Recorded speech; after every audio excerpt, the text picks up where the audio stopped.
All right. Welcome, everyone, to the January 18th Board of Supervisors meeting. We will begin with the Pledge of Allegiance. I pledge allegiance to the flag of the United States of America, to the republic for which it stands, one nation, under God, indivisible, with liberty and justice for all.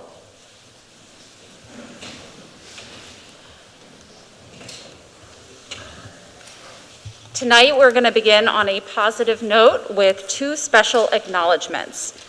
We will begin with the Library Hero Award, and for this, I will hand things over to our Library Director, Chris Kibler.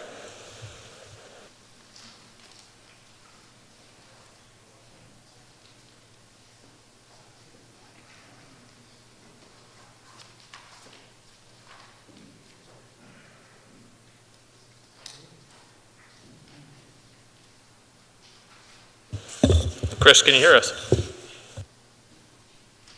I can. Can you hear me okay? Sorry, that took a second. Yep, you're all set. Okay, great. Thank you so much. Okay, good evening, Madam Chair, members of the board, and members of the public joining us this evening. Thanks for providing us some time tonight to present the Library Hero Award. This award is presented annually to recognize and honor an individual in the community that has shown exemplary support for their community through their advocacy for, dedication to, or support of Tredyffrin Township libraries. This year's Library Hero Award is being presented to Mr. John C.T. Alexander, a pillar of the Tredyffrin community for many years, and an avid library supporter and volunteer. Mr. Alexander has volunteered with and assisted the Friends of Tredyffrin Public Library, has also served on the Library Board of Trustees and the Tredyffrin Township Library Foundation Board. Mr. Alexander has been a proficient fundraiser for Tredyffrin Township Libraries, and during his tenure obtained a major sponsorship for Tredyffrin Township Library's first annual golf outing fundraiser, obtained a flagpole and funds to install a flagpole at Tredyffrin Public Library, campaigned for and raised funds for a Paoli Library sign on Lancaster Avenue, and obtained funds yearly to support library operations and programs. Some might know Mr. Alexander as the voice of Franklin Field at the University of Pennsylvania for 50 years. Some may know him as a Penn alum, class of 56. Some may know Mr. Alexander from his years of service in the Marines. Some may even know Mr. Alexander as a President Reagan appointed director of Professional and Cultural Exchange Program for the United States Information Agency, or even as an appointee by President George H.W. Bush's administration as director of a grant program for the Department of Education. I got to know Mr. Alexander through his years of library service and have learned of some of his many accomplishments and have been very fortunate to have him as a volunteer with the libraries. Mr. Alexander is a dedicated, forward-thinking leader and an advocate for the value-added benefits that libraries provide as a community resource. Whether it was raising funds for operations or assisting with projects like converting the Tredyffrin Public Library's compact fluorescent lighting to LED lighting, Mr. Alexander's involvement and influence has been of immeasurable benefit to Tredyffrin Township libraries and has been invaluable to helping create a sustainable future for the libraries. I thank him for his service to the community, and I feel privileged to have worked with him. It is with the utmost respect and thanks that I present this award to him tonight. And on a personal note, John, I just want to say thanks for everything that you've done for the libraries, and thanks on behalf of the Board of Trustees, the Foundation Board, and the staff at Tredyffrin Public Library. And I'm sure many members of the community that have benefited from the work that you've done. And I know we have Mr. Ferris, President of the Board of Trustees, that would like to say a few words as well. Yeah, thank you, everybody. Thank you for the Board of Supervisors for carving out a little time so we can present this award to CT. I brought the plaque here with me that will be hanging in the library for the next 12 months. And I was preceded as President of the Board of Trustees by CT, and I think a testament of any great leader actually is succession planning. And so he has recruited many individuals to the Library Board and Foundation Board. So I just want to say, CT, congratulations and thank you.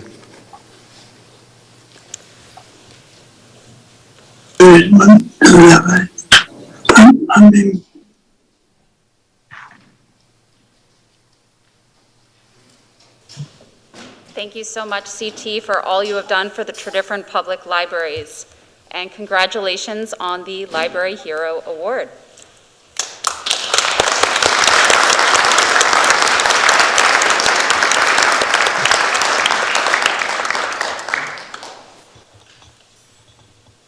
All right. Now we are going to move on, and we are next recognizing Eamon Brazunas for his 8 years of service as Fire Chief of Berwyn Fire Company. Chief Brazunas has dedicated much of his life to serving our Tredyffrin residents, beginning as a volunteer at Berwyn Fire Company in 1998, serving as Radnor Fire Company's Executive Director for nearly 14 years, and serving as Berwyn Fire Company's Fire Chief for the past 8 years. We congratulate Chief Brazunas on his new position as the Fire Chief of Phoenixville Fire Department. They are certainly lucky to have him. And we are grateful that he'll be staying on at Berwyn as the assistant to the new Fire Chief, Justin Brundage. Would any other board members like to speak? Yes, Chair Gussie. Eamon, I checked my emails and saw that we've been talking about fire company matters since about 2014. With our fellow fire company leaders and Tredyffrin and Easttown supervisors and senior staff, we met regularly and still do to address complex fire company township issues. From day one of our fire company discussions, you have acted with the highest level of professionalism and commitment to the safety of the residents of Tredyffrin Township. Through tough issues and difficult times, you worked to assure a continuing productive dialogue between Tredyffrin Township and the Berwyn Fire Company. Your tireless dedication as a first responder is well known in our Tredyffrin community and beyond. I'd like to take a minute to recognize your hard work and perseverance over the years, which helped create a positive working relationship between the fire company and the township. Today, that continuing relationship has resulted in 1, a temporary substation improving fire and EMS service to our residents. 2, the township's funding assistance to Berwyn's full renovation of its Bridge Avenue firehouse. And 3, plans to move forward on a future permanent substation. Eamon, my friend, I thank you for your outstanding service to Tredyffrin Township as Fire Chief of the Berwyn Fire Company. Thank you, Eamon.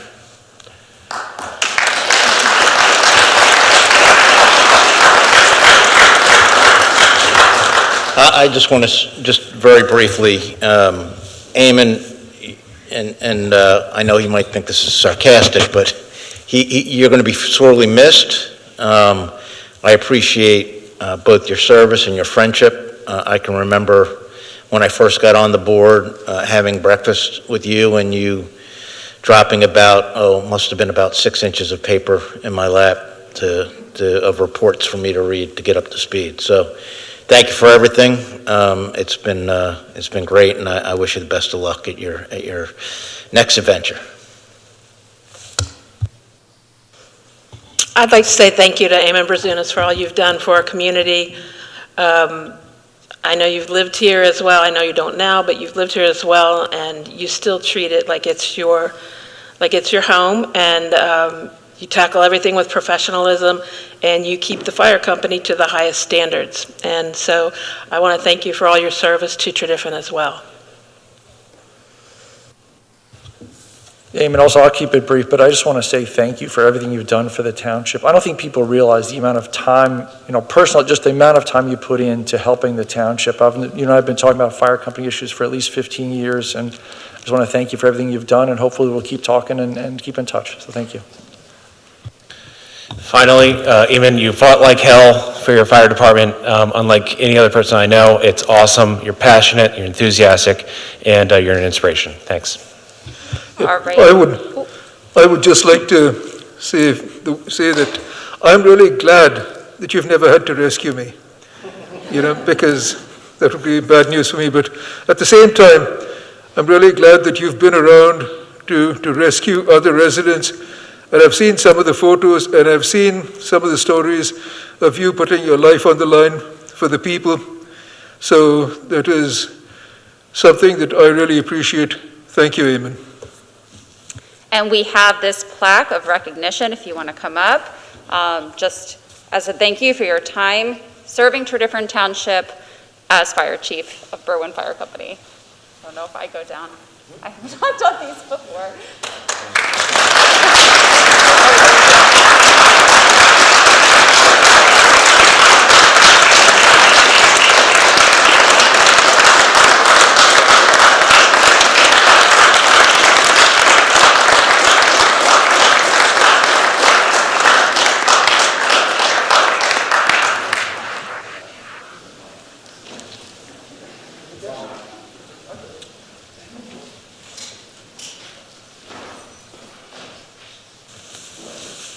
While we're waiting for the photo, for the police department, Eamon, we can't thank you enough for what you and your crews do. I've had a pleasure working with you since I've been here. Like it's been said, your dedication, your forward thinking, your compassion, and your attention to detail are something that this community really needs to understand how valuable it was to their safety for all those years. You're leaving your department, which you're not really leaving, in great hands. We love working with Justin and the rest of your team. And for the members of the police department, I can't thank you enough for your work, your time, and your friendship. Thank you.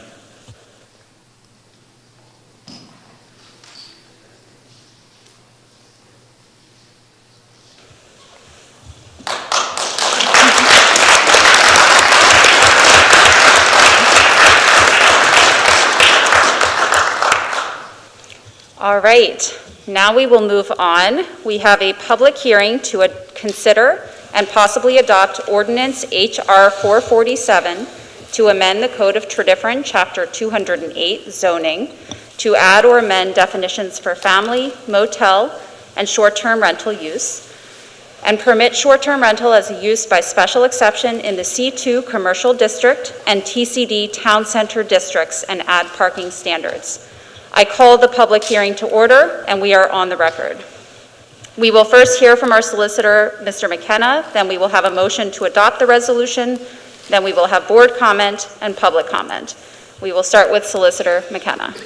Thank you, Madam Chair. Good evening. I have marked the following board exhibits for the hearing this evening.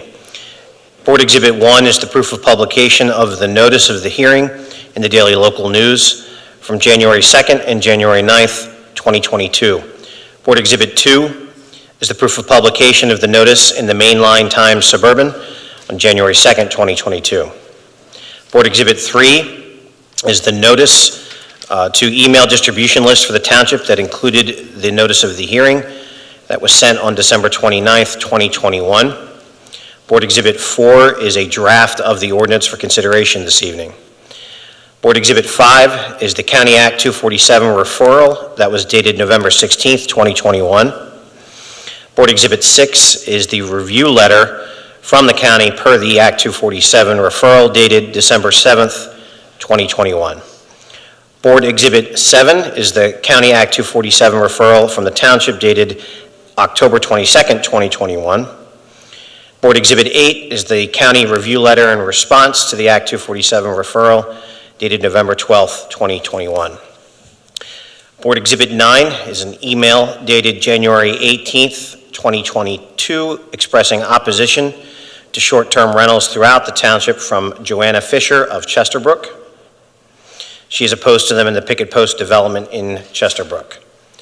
Board Exhibit 10 is an email dated January 18th, 2022, supporting short-term rentals in the township from Linda Brady of Bloomington, Illinois, who visited the area and used the Parker rental in the township.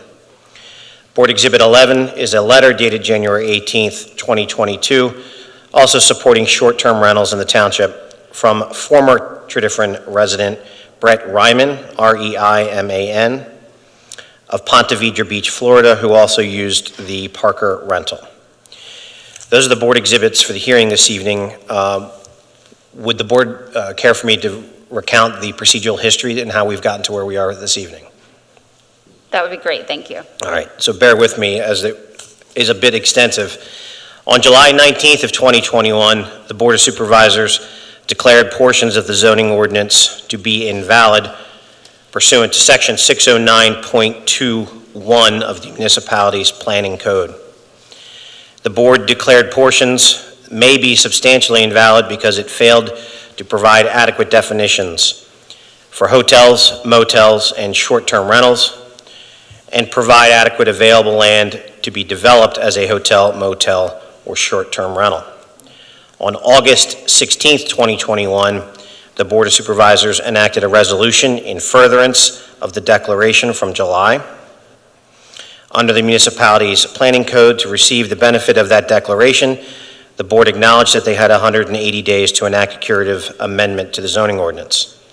The board directed the staff, township staff, and the solicitor to draft an amendment which was originally proposed for short-term rentals in C1 and C2 districts. On September 20th, 2021, the Board of Supervisors authorized Act 247 review of this initial first draft of the ordinance, and it was referred to the Township Planning Commission and County Planning Commission for review and comment. On October 21st, 2021, it was first reviewed by the Township Planning Commission, who issued no recommendation at that time. On October 28th, 2021, a subcommittee of the board, as well as a Planning Commission member, staff, and the solicitor met and revised the draft ordinance. And included in that discussion was the beginning of a draft and discussion for a standalone ordinance to regulate the short-term use. At that time, the draft amended the definition of family to exclude short-term rental users. It excluded short-term rental from the motel definition, and it removed the use from the C1 district. It clarified the use in the C2 district as part of a multi-use development, and it permitted the use in the town center district by special exception. And finally, it clarified parking standards for the use. On November 12th, 2021, we received the first review letter from the County Planning Commission for the first ordinance draft. There were 2 substantive comments to that draft. One was to ensure that the definition for short-term use was sufficiently distinct from the definition of bed and breakfast. And secondly, the county recommended that the township review their e-tool planning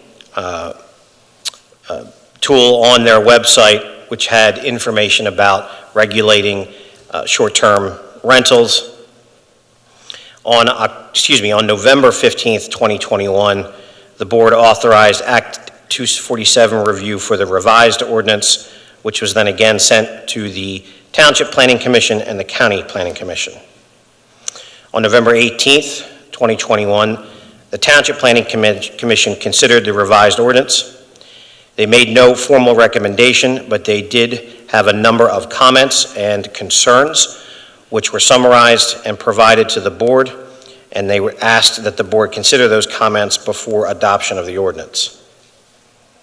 On December 7th, 2021, the County Planning Commission issued a second review for the revised ordinance.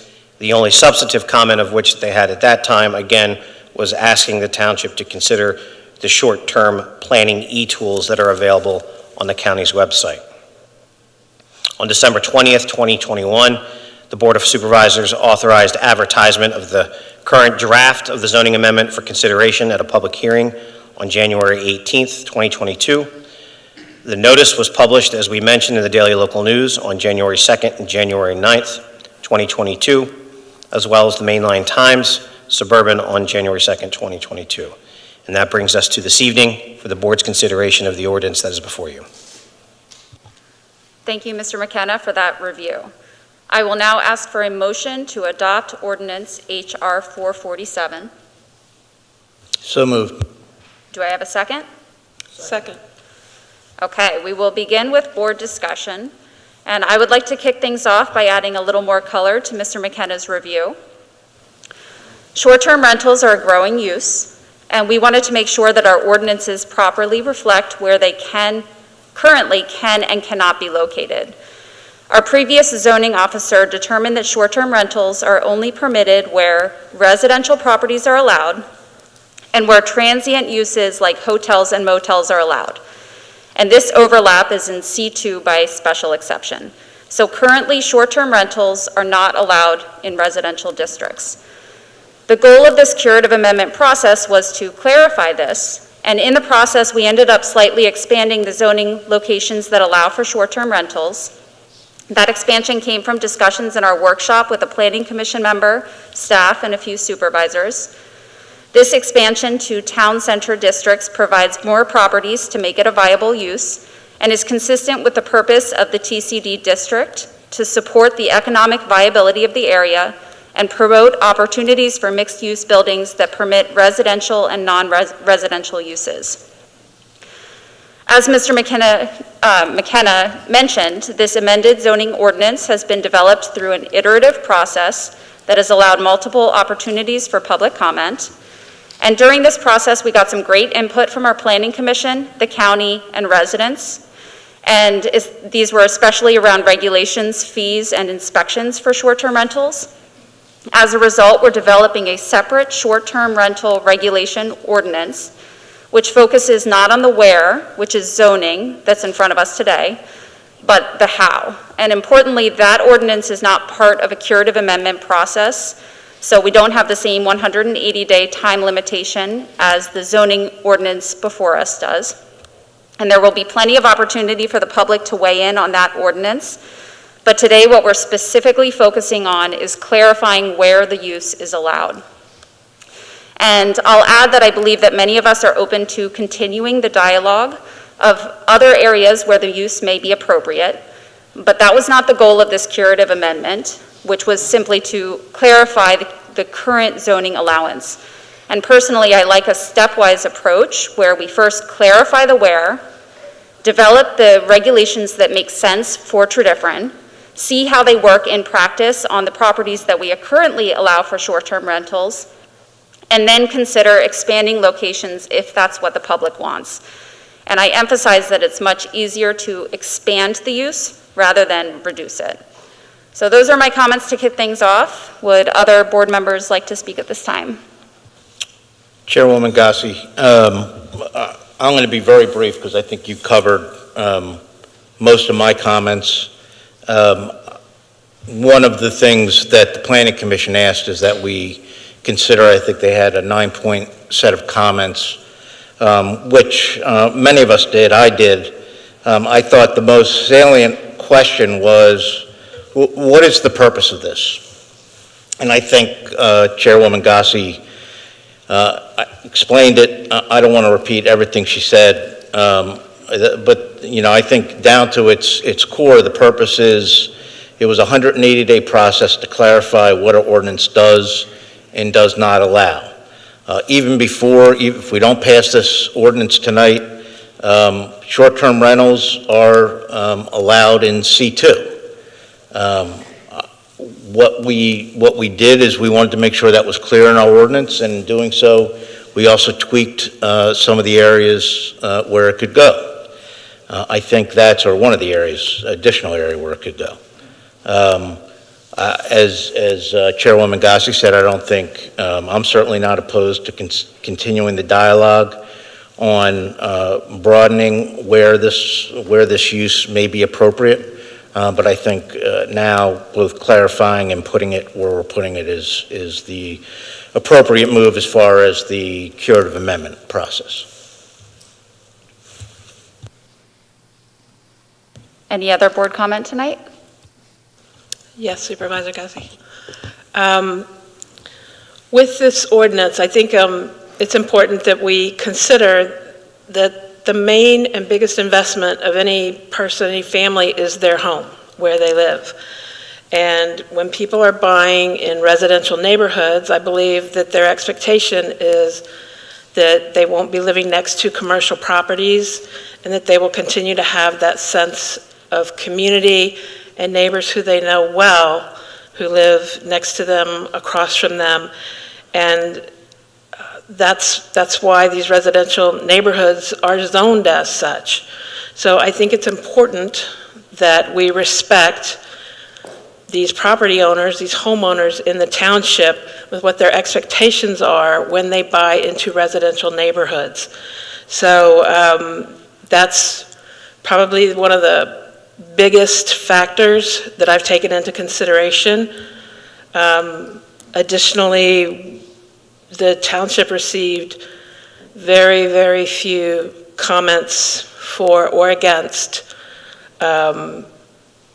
short-term rentals in residential neighborhoods. I think that the people who own and live in these residential neighborhoods expect the supervisors to follow what the zoning is and to respect their ownership. So I wanted to say that on the record. Thank you. Thank you. Any other comments tonight? Chair Gussie, very quickly, I thought long and hard about this. Both approaches, I call both, they're probably permutations and combinations on both sides. And then I came down to the conclusion in my mind that what we tried to do here was answer the question of where, with the C2 and the TCD, we could have short-term rentals, but leave open some flexibility, wide flexibility perhaps, for appropriate regulation, input by the public as that moves forward, and also if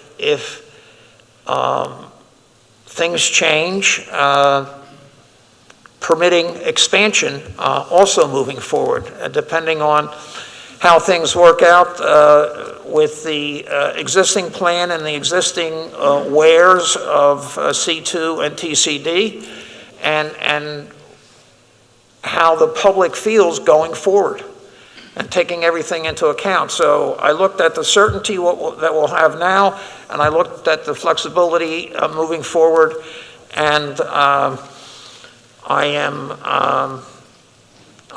in favor of this amendment. So thank you.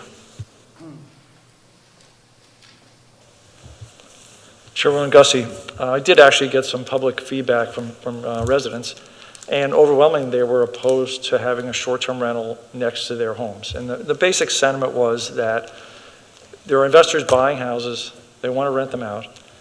That's a commercial use of a property in a residential area. And into, similar to what Supervisor Humble said, not consistent with what you moved into in a residential area. That's why the C2 district makes sense, and that's why the town center district makes sense. There's a significant commercial use allowed in a town center district. So that makes sense to me. Any other board comments tonight?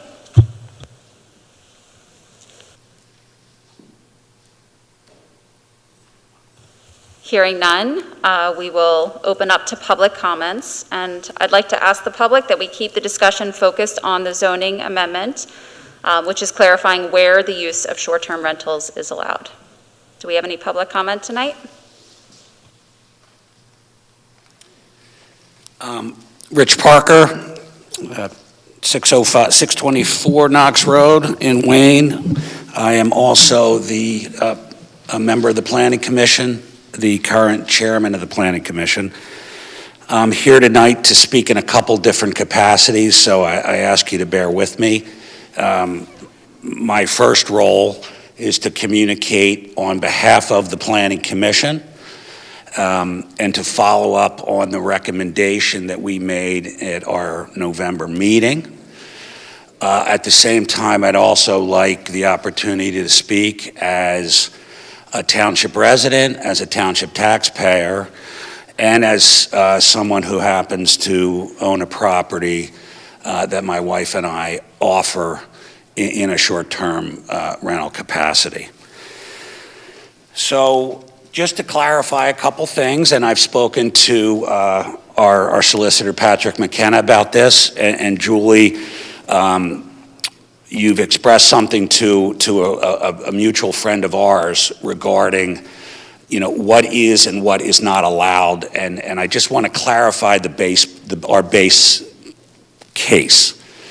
And you are correct that at the moment, the township has taken the position that short-term rentals are only permitted in the C2 zoning district. That is a township policy that has been adopted. I don't know exactly when. I followed this issue pretty closely. It appears to me from looking at some enforcement actions that have taken place that the township took this position sometime last fall. I don't know when, but let's assume that that is the point in time that that position was taken. And that's fine. That's absolutely the prerogative of the Board of Supervisors in conjunction with their solicitor and their, to take that position. Just for the benefit of the public so that we can understand some of the genesis of this is that a couple years ago, a case regarding short-term rentals worked its way up to the Pennsylvania Supreme Court. It is known as the slice of life case. And what happened there was you had a property owner in the Poconos who bought a property. They lived in New York. They bought a property in the Poconos, bought it as an LLC, and they proceeded to offer this property as a short-term rental. And there were problems with that. And that township, in an effort to ensure the safeguard of peace and harmony of their township, they didn't want this. And they brought an enforcement action, and this went through the process of litigation. And it ended up at the Pennsylvania Supreme Court, and they ruled on this. And I just think it's not to spend too much time on this, but this is where this all started, so I think everybody should understand this. And I'm just going to read for you. This is not my there's some I think there's some misinterpretation of what this case means. So I'm going to read from you from the Pennsylvania land. This is a synopsis of the case. This is not my synopsis. This, I imagine, is some sort of specialist who writes these. And in a nutshell, it says that the Pennsylvania Supreme Court addressed whether the exclusive use of the property as a short-term rental was permitted by the zoning ordinance in the zoning district. Blah, blah, blah. Goes on to say the appellant's use was purely transient and prohibited in the zoning district. And in the end says, the court concluded the opposite was true, that any use,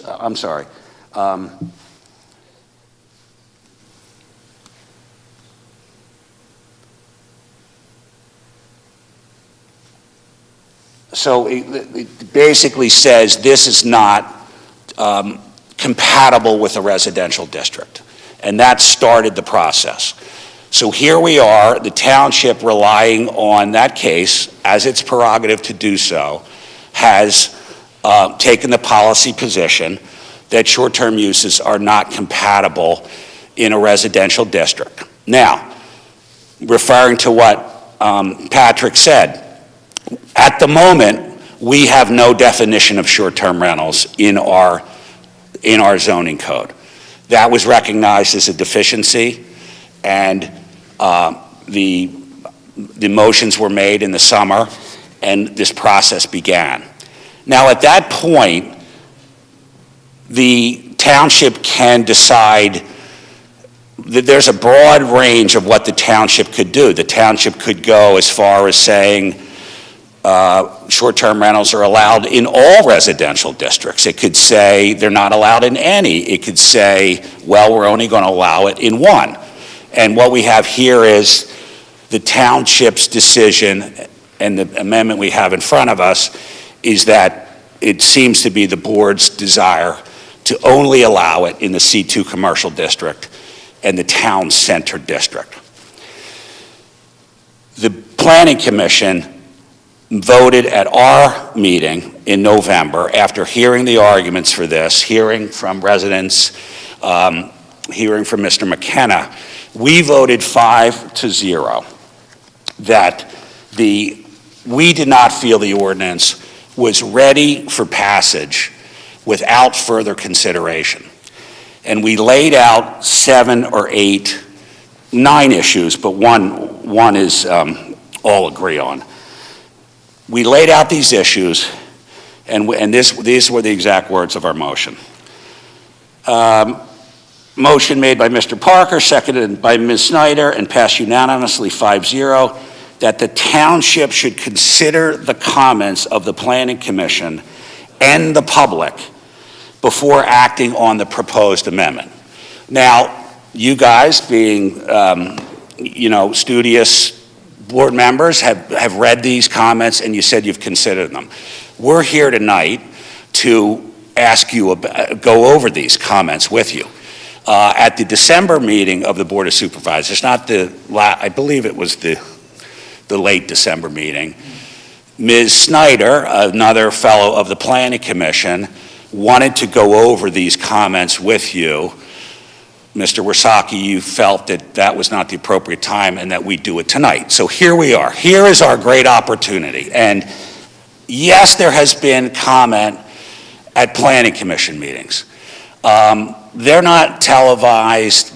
They're unless you're a really active, township citizen, a little, I feel, and I've been on the Planning Commission, or unless there's a very controversial application before us, I feel what has happened in these 2 Planning Commission meetings, a little bit, it's like the saying, if a tree falls in the forest and nobody there is there to hear it, was a noise made. And I believe a lot of noise was made at those 2 meetings, and a lot of good input was given on these issues. But you 7 supervisors were not there. At the first meeting, we had Mr. O'Neill, who was the liaison, and at the second meeting, we had Mr. O'Neill and Mr. Freed. But this is the first time that the Planning Commission and a lot of people here in the public really have the opportunity, and I think it's our only opportunity, because it seems like a vote is going to be taken on this. So this is our time. So I ask you to be patient. I will try to keep my comments brief. I've spoken to my other Planning Commission members who are going to speak. We're going to try to be, judicious and effective and move through this. So our first concern that was expressed in our motion is that this ordinance is not ready to go forward. We felt, and again, this was a 5-0 vote, that the township does not, we did not feel there's a good handle on what is trying to be addressed. So the slice of life case does not compel the township to pass an ordinance, right? What we were asking in both of our meetings is, what's the problem? Like, where is the issue? Because we didn't get a lot of people, if anybody, that showed up at the Planning Commission meetings saying, hey, this is a problem in our township. I have one of these down the street from us. We didn't hear that. We didn't hear that. And we specifically asked for what are the complaints? And there was a lot of generalities. Mr. McKenna said, well, there's been complaint. Boy, we've read this case law in other states and other jurisdictions, and I hear these stories. Ms. Humble, you made a remark at one of the early BOS meetings in the summer about problems with these short-term rentals. You certainly seem to feel that they are not a good thing for a residential zoning district. But as the Planning Commission members, we're like, where is this? And we really pushed, and we have not really been given much. And to the point where I actually filed a right-to-know request. And I simply said, please provide these documentation of these complaints. And I didn't get much back.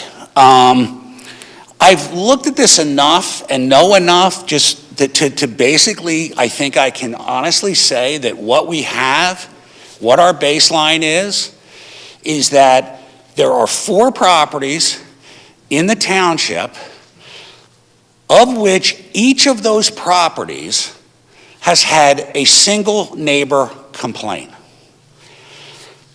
Now, Ms. Gassi, if that's not the case, then please share with the public where these other complaints are coming from. I mean, you're shaking your head, and I would like to, I mean, the Planning Commission asked this. So you said 2 things in that first comment. One was, what was the motivation? And I mentioned that earlier. Our motivation of the curative amendment was to clarify where short-term rentals are allowed in the township. That was the goal, simple. You asked for some of the complaints that we've heard. I can go through some specifics if you'd like. Okay, these are from multiple residents complaining about short-term rentals in residential districts. All of them have been enforced. People change constantly, leaving trash cans in the street for days and occasionally weeks at a time, using the house for parties, parking and noise issues, suspicious activity and safety concerns, urination between properties, cigarettes being thrown onto neighboring properties, tenants trying to enter the home of neighbors at 1 a.m., tenants knocking on doors during daytime hours asking for money or jobs. An unregulated house with transient residents does nothing for our little neighborhood. Why are you allowing motels in residential R2 areas? Those are complaints that have come to me specifically. But why weren't... I know there are ones that have come to other board members as well. How come they haven't been identified to us? I mean, that's just a series of generalities. Anyway, that is our first concern. Those were specific comments.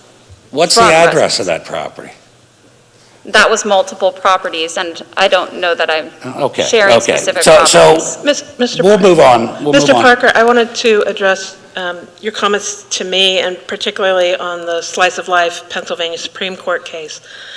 One thing about that case that impressed upon me was that in its opinion, the court concluded that even though the applicable zoning ordinance of Hamilton Township did not specifically prohibit the short-term rental of residential homes, such use was nonetheless prohibited. The court stated that prohibited uses of real property do not have to be expressly excluded on the zoning ordinance. So in that, it's saying residential property means, you know, it's expected to mean residential, not that commercial can mix in. Okay, let's move on to our second issue raised by the Planning Commission. Well, we've discussed it, the nature of the complaints. The third issue, which is of the piecemeal adoption of the amendment.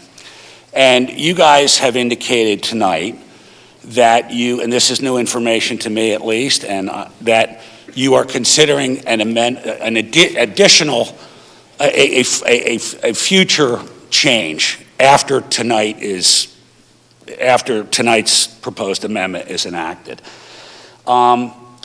This was another issue that was of concern to some of the Planning Commission members, and some of them may speak to the issue themselves, that, you know, it's a bit like what's mine is mine and what's yours we'll negotiate later.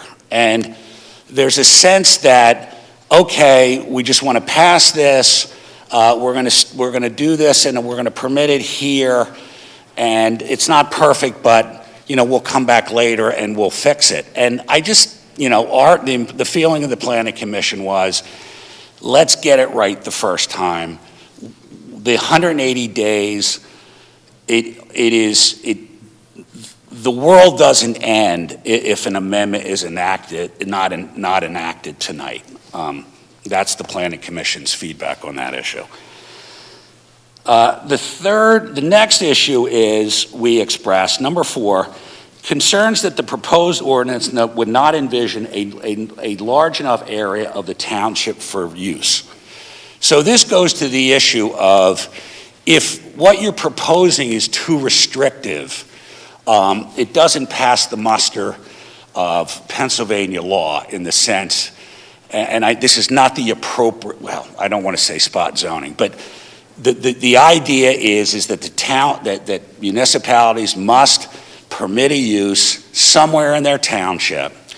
And we felt that the proposal of just C2 and TCD effectively was such a small amount of the township that it just wasn't appropriate. Now, this issue was fleshed out at the Planning Commission meeting, and the minutes actually, I don't know if it was Mr. Baumann who provided the detail, but the numbers were that we would be permitting, the amendment being proposed would only allow essentially 174 properties in the township where somebody could offer a short-term rental.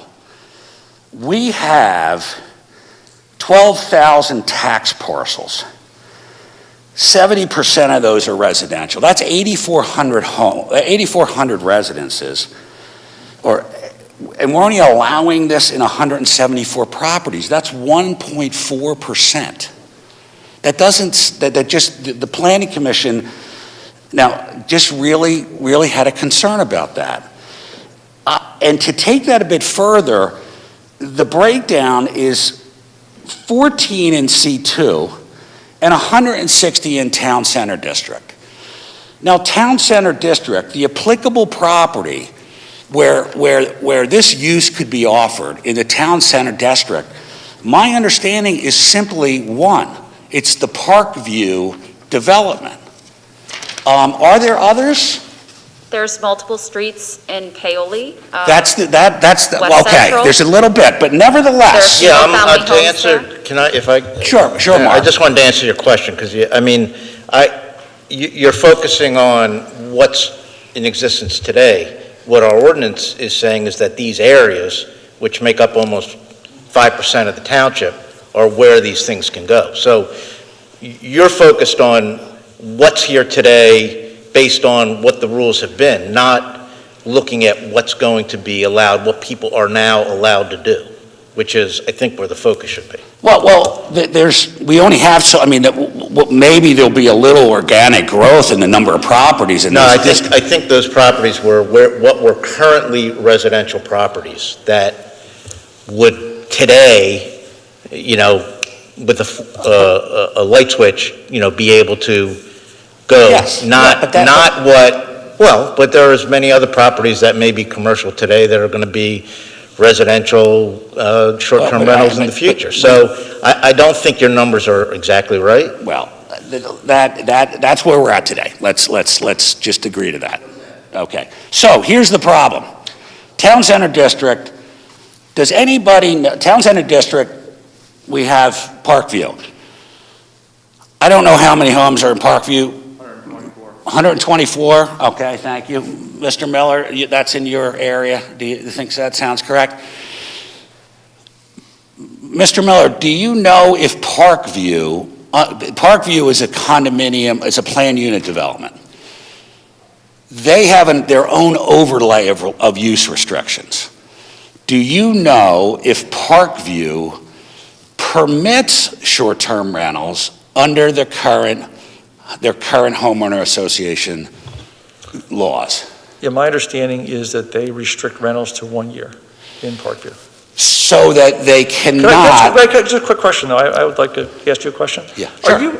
I'm just trying to understand what you're trying to argue. Are you saying that the Planning Commission's view is that the overwhelming number of the residents in the township are in favor of short-term rentals? No. That's not what I'm saying. That's what it sounds like. Go ahead. I am raising the issue that the Planning Commission is concerned that the amendment that you seem to want to pass tonight will not allow this use in enough properties to satisfy the requirement that it be valid, that it's permitting the use in enough properties.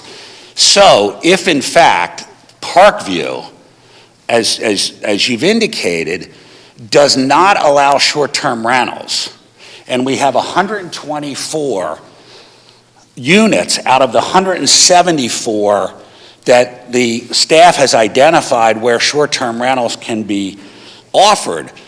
That means as of tonight, that short-term rentals, as of tonight, Mark, will only be permitted in 30 homes out of 8,400. You said I'm there's sorry, only 4 in the township right now, didn't you? You said there's only 4 in the township right now, right? No, There's I more didn't than say that. that. But I don't So believe... let me, I mean, Well, I'm okay, trying go to, ahead, I'm Mark. trying to understand your logic. I mean, and this is, so if Tredyffrin was an empty slate, and we were setting up a zoning ordinance to say, commercial can go here, residential can go here, industrial can go here, the fact that there was nothing built yet, you would say, well, we're prohibiting these things because we've now set something up and there's nothing there. Right? I'm trying to understand this focus on the numbers of residences that are currently built versus the area of the township where this is being permitted. I'm trying to understand the Let me just, logic on in it. a nutshell, the Planning Commission's concern is that if the amendment is passed tonight in its present form, and in fact Parkview does not permit short-term rentals, that you will be passing an amendment that permits short-term rentals in 50 properties out of 8,400, and that will not pass muster if somebody challenges the ordinance on the idea that you are allowing this use in something like 0.3% of the properties in the township. That's our concern. Now let's move on to the next issue. And again, I'm just trying, you keep saying that I read the Planning Commission's comments to say we should consider these comments. I think the Planning Commission, my recollection of the meeting said you can approve, right? You can pass this on with a recommendation that the board should deny, or you can just provide comments. I don't think the Planning Commission said the board should deny this ordinance. I don't recall that. The motion was... Am I correct about that? Am I correct about that? Let me read the motion. No, but do you remember the part where we said you can approve, you can deny, or if you have comments, give us your comments? We do not want you to act on the proposed amendment before you consider these issues. So I'm taking you through the issues. Okay? That tonight is the night for us this is our first opportunity as a planning commission we don't want you to act on it until you've addressed these issues. That's not what the motion said. The motion asked us to consider it, which I, for one, have done. I don't need you to actually walk through it with me. The township should... I've read them and I've considered them. We are asking you to consider the comments before acting on it. Right, and that's between, and when was that meeting? When was that meeting where you asked us to do that? And this is our... No, when was that meeting when you asked us to do that? When was that meeting? December? No, this is November 18th. November. So between November and today, you asked us to consider those things. Not to sit here and have you read them to us. No, we're asking you to consider them in a public forum and answer. Well, that wasn't, again, I think, sir, frankly, I think you're sitting here, you're standing up there as the chairman of the Planning Commission when you have a personal interest in this. And I think that's really what's going on here, is you're using this as a forum. Well, you're entitled to that opinion, but let me just go through these, and I'm going to turn this over to my fellow Planning Commission members to finish it off, because I don't want to spend too much time, and I always say, nobody wants to hear a voice too long. That is a great concern, and the final one that I will address with you guys is that we really don't seem to understand if there are problems like Ms. Gossi has communicated, if there are problems with parking, if there are problems with somebody knocking on the wrong door or leaving trash cans out, why would you want to put the use in the most dense zoning district? Why wouldn't you want to put it in a district that is much larger? So I want to show a picture of a property in Parkview. William? Aaron, do you have that set up? I think you have to tell Eugene to set up the, switch the link. While we're waiting for this, Mr. Parker, I just want to bring this up. I know Dr. Gussie hasn't said this, but her proper title is Dr. Gussie, not Miss Gussie. So I would ask that I'm you sorry. and others in the audience address her as such. Is that how you'd like Thank to be you. addressed? How about Chairwoman Gussie? Okay, this is a aerial view of Parkview. Okay, this is what's called a terrific county resource called Chesco Views. If you ever want to look up your property on Chesco Views, you punch in your address, your name, or a tax parcel ID, and these are very accurate renditions. And you can see from this that the Parkview properties are, well, I'll tell you, they're essentially 3,400 square foot homes. They're 3 stories, and they sit on 1,100 square foot pads, if you will. So one of the concerns of big concern of the Planning Commission is, why would you want to permit this use in such a dense location?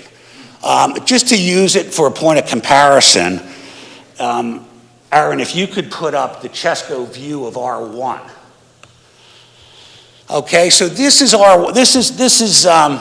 the street I live on, and this is Knox Road.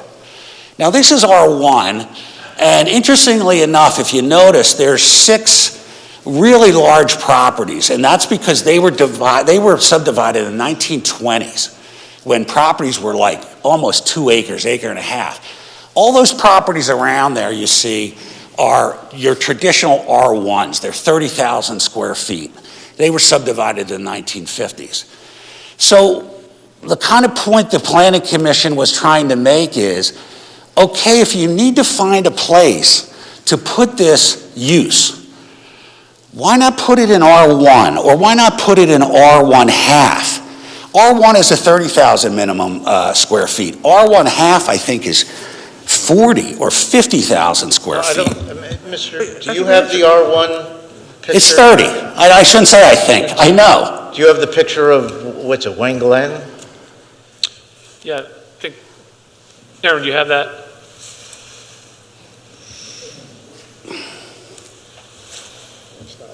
No, that's not. That's our place. Thank you for showing that. Yeah, that's. Pretty nice, isn't it?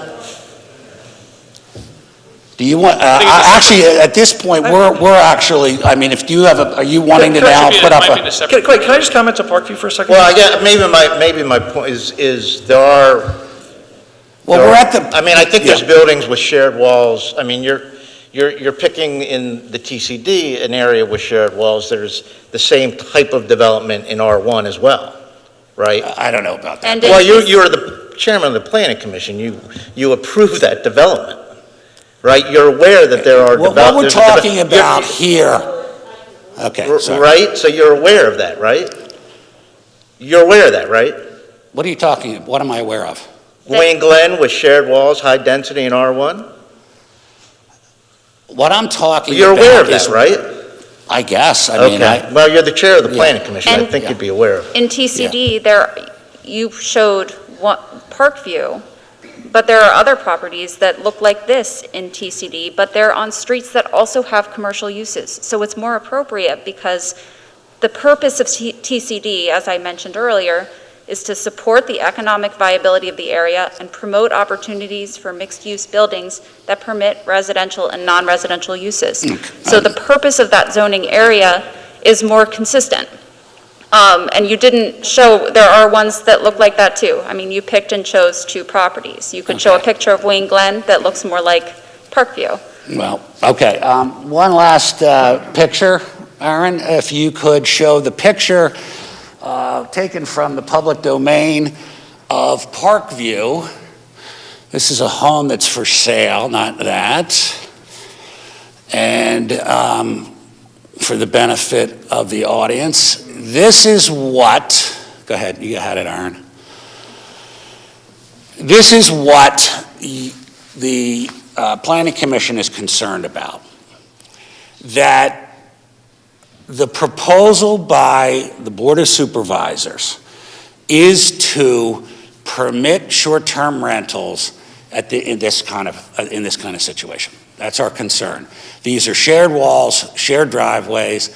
To us, if there would be a problem, it'd be more likely to occur at a property like this. This would impact neighbors adversely, as opposed, if you can just show that picture of our farmhouse again, than this. So, okay, I'm going to sit down now. I'm sure you're tired of hearing me speak. I don't know if we have any other Planning Commission members here. Oh, there you are. Scott, do you want to speak next, Vice Chairman? I actually don't want to speak next. I will speak before the end of the evening, but I would like to hear the public speak before I have any words. Tori, Do we have any other public comment? All right, go ahead. Okay, Tori, I thought I would just get Planning Commission out of the way before we have not finished our 7 questions. It does look like we have someone else standing up, so why don't we go ahead and let her talk? Sure. Thank you for your time. My name is Elizabeth Sutherland. I live at 9 Revere Road in Berwyn, Pennsylvania. 9 Revere Road in Berwyn, and I do have an Airbnb down the street. In addition to the items that Dr. Gossi mentioned, there's no enforcement of a Megan's Law with people turning over all the time, and there are house maintenance issues. I'm sorry to interrupt, but could you move a few inches closer to the microphone? Sure. Thank you. Is that better? Okay. And another issue we've had is dogs.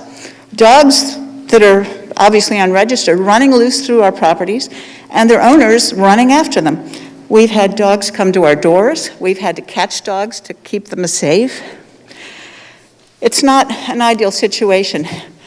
I have been to Rich Parker's house with more than one family friend who used it, and it's a beautiful facility, and I would even say that is a nice location. The only neighbor who's affected is himself. I wonder how he would feel if somebody else put an Airbnb next to him. I do think he's got a conflict of interest here. So another issue is people buy these houses with residential mortgages and residential insurance, and there's no inspection to change those. Is anybody enforcing sales tax issues, use issues, local taxes? The house down the street from me advertises it sleeps 6. It has 2 bedrooms. It advertises the basement bedroom that has no egress, and it also advertises that it has no alarm for the gas, carbon monoxide. It advertises it has no carbon monoxide. There's way more than 4 of these places in the township. One long night, I started going through Airbnb and pulling out all the places. Since I'm a realtor, I know where they are. And they're all over the place. And if you allow a commercial use in a residential area, is the commercial going to encroach on more residential? I have to say that my home is my biggest investment, and if I were to sell it, I wouldn't be able to turn around and buy it again. So I don't think it's fair that people can buy a house as a residence, turn it into a hotel, and affect other people while they pocket, at least double what they'd get if they just rented it the way you're supposed to rent.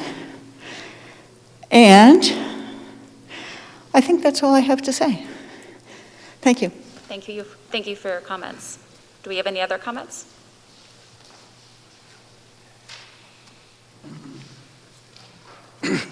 evening. I'm sorry, can you hear me? My name is Rob Barish. I live at 6th Park. Barish, Barrish.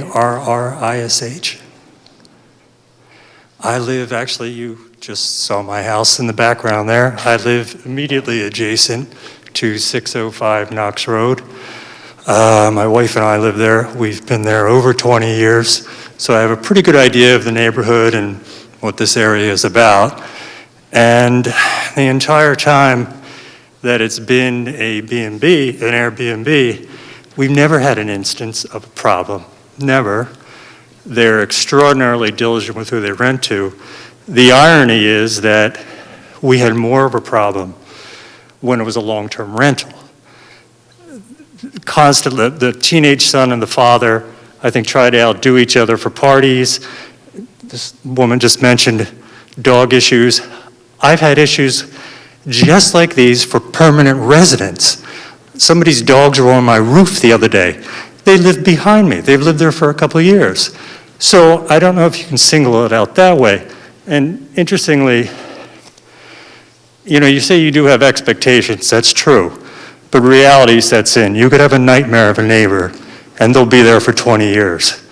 But, so, you know, man plans, God laughs. But the truth is that I've never had an issue. I live immediately next door. We have a fence. We share a fence. I've even thought about renting it myself. We were having a memorial for my father-in-law. It's a beautiful property, well-maintained. It's extraordinarily how well they take care of it. I'm lawn shamed on a daily basis. I just think that there is and must be some mechanism that you could have short-term rentals and make sure that people follow the law. I grew up in a beach town. My father owned a couple of motels.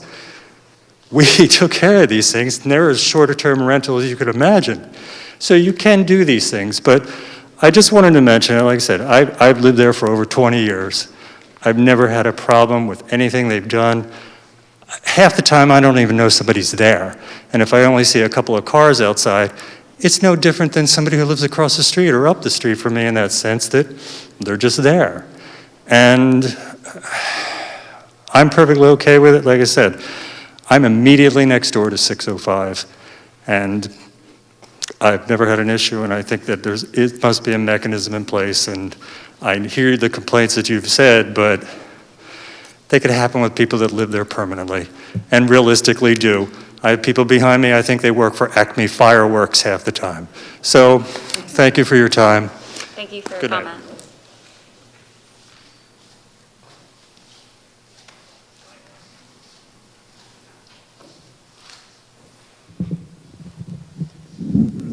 Good evening. My name is Mindy Rhodes. My address is 331 Broad Run Road in West Bradford Township. And I thought you might enjoy this perspective. I think about landowner rights, and I think about both sides of landowner rights, and it's never going to be perfect either way, whatever you choose. I do hope you will take your time making this decision because it's a big one. I happen to be a landowner who lives directly next door to an Airbnb, and I have another Airbnb 2 doors down, and they've been there for a year and a half, and I was concerned because I like my peace and quiet and I like my privacy.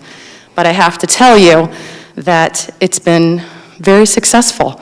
It's been very respectful.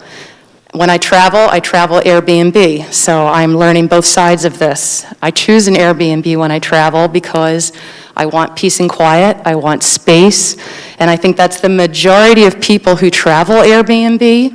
That's why you're choosing one in the first place. I think from a development perspective, Airbnbs are brilliant. It will mean less hotels, less clutter, less development, and more open space. And I just think that's something that we should all take in consideration, and I hope you do as you take your time to make this decision. Thank you. Thank you for your comment. Hello, everyone. Jim Dancevich, 11 Carriageway, Berwyn. Oh, sure. ZDANCEWICZ.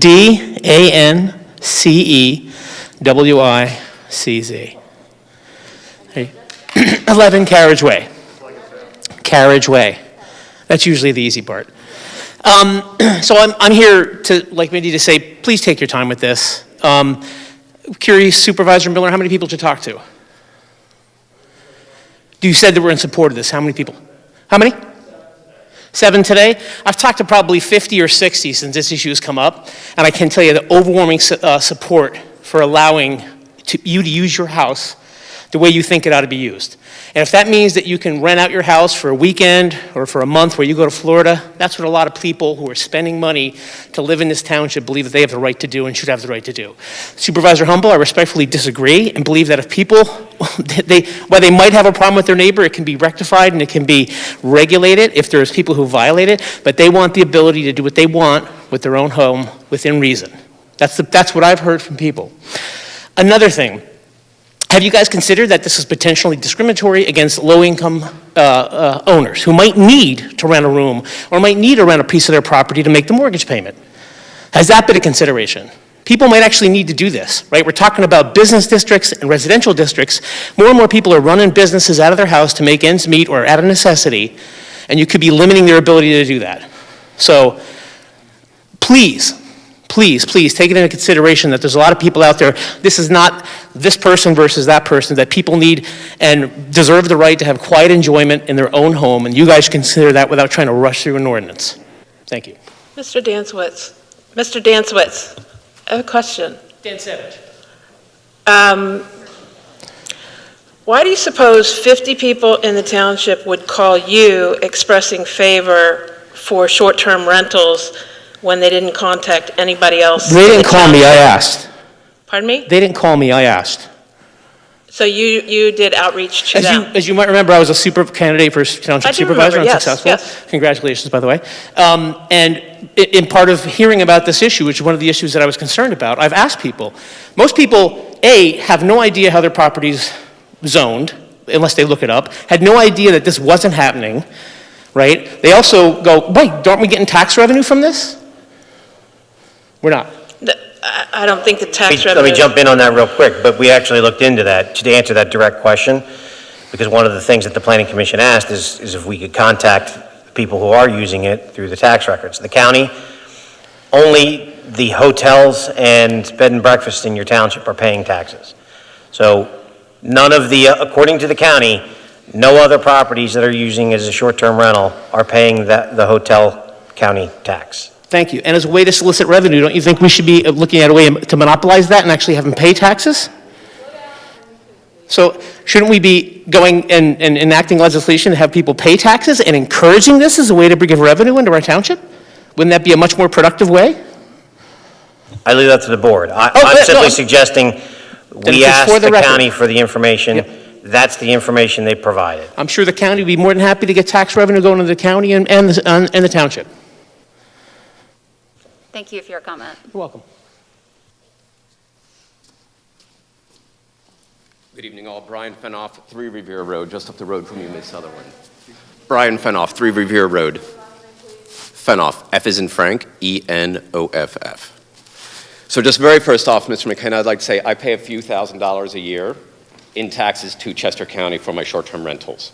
I'm simply providing the information that I got back from the county. Okay, and I'm just telling you that you may want to dig deeper because that's not valid. I personally pay that, so it gets collected, it gets sent out, so.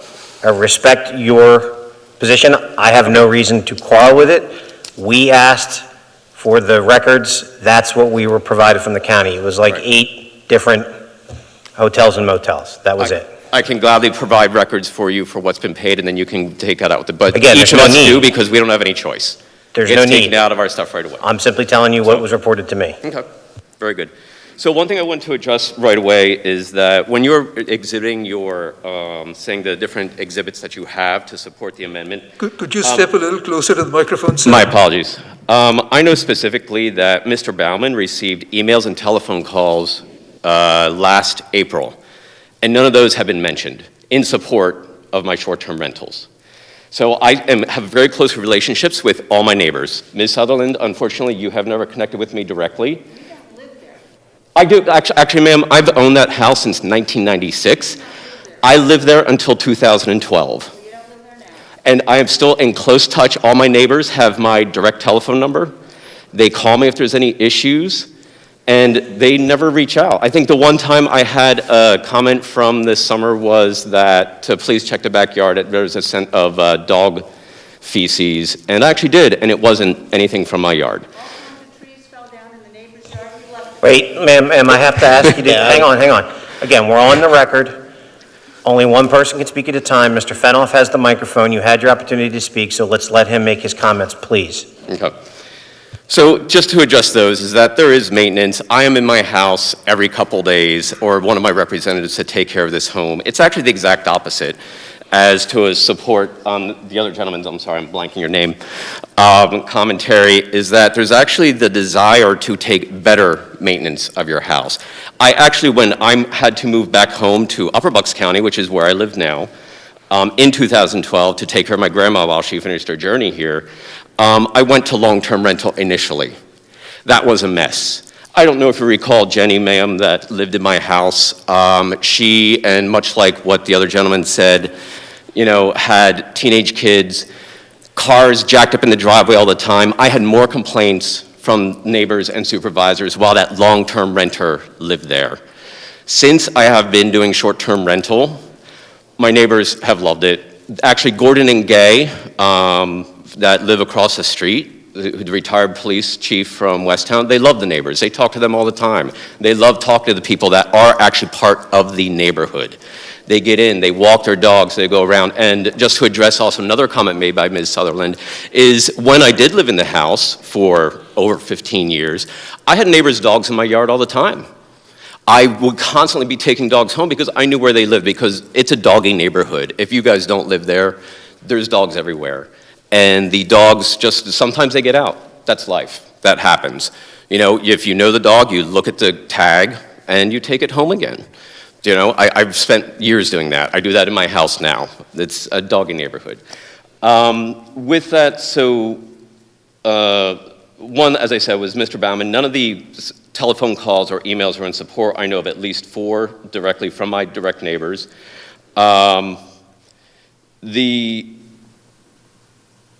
Ms. Humble, you had made a comment about assumptions with expectations that you're saying about people moving in and what their expectations are, but do you have actually documentation that people have said this to you specifically? Because it's more like a personal feeling versus validation, and these are what people are doing. I don't consider it a personal feeling. I think that when people move in, and I think this would be supported by, you know, if I could look for a research or for a survey or whatever to back it up, I think overarchingly the answer would be that when people buy their home, their primary home, in a residential neighborhood, they expect that they are going to be living life among other residential homes and neighbors, not being, you know, they could be bounded on all sides by commercial homes used for rental process, short-term rental process, which I think would greatly diminish their investment and their experience. Right, but what I guess what I'm saying is a comment that I've made during the Planning Commission meetings is that there weren't studies done. There was at no point someone come in to assess, as it seems like different folks have tried to do, and done a study within the township to actually validate your assumptions here. Is that correct? If a study came back and said 99% of the people who buy in residential neighborhoods do not want to live next to a short-term rental, would that change your mind? Well, no, that's what I'm asking, is like the basis of your commentary, that's all. Would it? So I'm asking, did the township do a study I will respond to on that. this? The goal of this curative amendment was not to look into expanding to residential districts. The goal was to clarify where short-term rental use is allowed. And so we said, you know, going forward, we're open to discussing further. At that point, we would want to have a broader poll of the residents to see if, you know, if broadly people want short-term rentals in residential districts. Okay, so with that, Currently, we're working on our short-term ordinance regulations. That's not in zoning, so that's a separate process. Personally, I think it's really, I've heard a lot of people say, don't rush through things, take a cautious approach. Well, that's just what we're doing here. You know, we want to get those regulations in place, see how they work, see how our staff can manage those for the small amount of properties where they're currently allowed, plus the more that we're adding today if we vote on this. before we would consider expanding. And at that point, maybe we would if we had enough public input and we did reach out to people, have a survey, did that process. Again, that was not the goal. That was not done here, but that was not the goal to begin with. Okay. But see, the thing that I see happening is, again, from the Planning Commission meetings, I know most of you were not at, is that this is being rushed. It has not been thought through end to end, and you're taking a very restrictive approach instead of a permissive approach. So Mr. McKenna, over and over again, the Planning Commission said, we're going to clean that up later, we're going to clean that up later, we're going to clean that up later. Why not say no now? Bring a whole package to the table. Do the studies, do everything, and leave it as a permissive approach until a problem is actually exhibited and you actually have the information to make it more restrictive. Well, right now, it's not permitted in residential districts. So this was just a simple process of clarifying where they're allowed. So we are not rushing through that process. So it's a set 180-day process. Mr. McKenna could explain that more than I could, but we've gone through all of the legal requirements for that process. We're doing it just right. Something like you're talking about, that would require a bigger effort. I think you're mixing up some of we'll clean that up later. I think a lot of those things are part of the regulations. And that is a separate ordinance that's being developed, and the public will have plenty of time to weigh in on that. And that's what I'm asking, is that happened before trying to pass legislation. So as the Planning Commission said, as Chester County has said, is, get everything, all your ducks in a row first before passing something. And that's the last, my point for that. The last thing that I wanted to ask was, we were talking about previously from Mr. Parker, was the percentage of high density to large lots. I believe as Mr. Freed, you made a comment that we do have high density within R1. But what percentage of the properties are high density compared to sparse or 30,000 square foot lots? I mean, like, I'm on a half an acre. There's, in C2, it's a very high percentage of high density, correct? The high, like your high density population is extremely high percentage in C2. Would that be correct? I wouldn't be the one to answer that question. I don't know if Aaron, if you're able to answer that. I would have to look into it to see, I don't know what size you're basing off of, high density. I'm just saying, the photo that we had up here of Parkview, where it's house, house, everything shared walls, condos. That what I would consider high density. Let me see if TCD. I'm sorry? Yeah, that is TCD. Town Center District, okay. My apologies. So, but basically the point I'm trying to make is that if you go R1, there is very, very small percentage of high density. There's very few shared walls. There's very few spots where you're competing for parking spaces. So I have to back both Chester County and Planning Commission that is not an appropriate place for these units. I'll just comment, just for the record, Chester County did not recommend that, did not make that recommendation. Okay, my apologies then. That's my mistake, my apologies. But yeah, thank you for your time. I think that's pretty much most of my commentary. Thank you. Elizabeth Sutherland, 9 Revere Road, Berwyn. I'm wondering if these Airbnbs are not allowed in residential areas, why the township has done nothing to address that. We have been enforcing for the last, I think, about 2 years. We have been enforcing for about 2 years. How does the enforcement happen? Because I've made plenty of calls to Matt Bauman and nothing ever happened.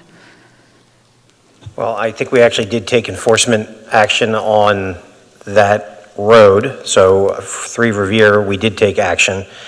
But typically, you have the largest, I believe, by population township in the county. The staff is not equipped to go out and I'll speak on their behalf, they can correct me, to go out and look for zoning violations. Typically, they are investigated when complaints come in. That doesn't mean that they turn a blind eye if they see a blatant violation, but they don't have the resources to sit down and do a VRBO or Airbnb search and determine where all of these things are being utilized. So because they don't have the time to do it, it's okay to have an inappropriate property. Ma'am, I'm just answering your question on why that is the case. They typically take them, and not just with the short-term rental use, it's with almost every zoning enforcement action that comes up is usually generated by a complaint, and that's what spurs the investigation by the township to go and take a look at it. Right, which is an unfortunate situation too, that you have to be a snitch on your neighbor to have zoning enforced. You can drive through the township and see the violations. Well, there is one problem with enforcement, which is that I actually, when I heard some of the comments coming in, I went into Airbnb to check, but you don't actually get to see the address until you rent the property. So you look and you see, okay, in Paoli, it says there are 20 different places that are available for rental, but you don't know where they are until you actually go, decide to rent. So that's one of the challenges with enforcement. I have given a list of addresses to the township, and they have not acted on them. Good evening. My name is Adam Tasher. I live at 71 Taicher. I live at 71 Cassat Avenue in Berwyn. My neighborhood is a mixed zone property. I guess I kind of go back to, I forget who maybe brought it up, but was there a problem around this to drive that? I think of, graduations, those kinds of things where family members that I have had have stayed at a variety of these Airbnbs over the last several years. And I think of, that's a nice thing. I don't think, I have not been exposed, and I have no idea how many exist in our township. It doesn't seem to be that many as I've gone on to check this issue out. But I think, as I look at some of the points that Mr. Parker made, these are generally, viewed as good things. I know, and I forget the woman's name who came up, I also travel quite a bit, and I prefer to use Airbnb than a hotel for many of these same points. And in my experience in those areas where I do rent, it's usually a nice home that's well kept. If you're going to, I would assume, get people to come to your property, then you're probably going to keep them in good shape. Certainly, there can be a bad egg. I would imagine that happens, but I guess in my experience, that these are all over the country. Almost everywhere, and I just don't hear generally that there's a major concern about this as for our township. I think there's other things that drive the needs for this committee. I appreciate everybody's time, but I just don't see this as personally and collectively, these properties exist everywhere, all over the country. And I just, if it was such an issue, I think we would hear a lot more complaints about it overall. Thank you. Thank you.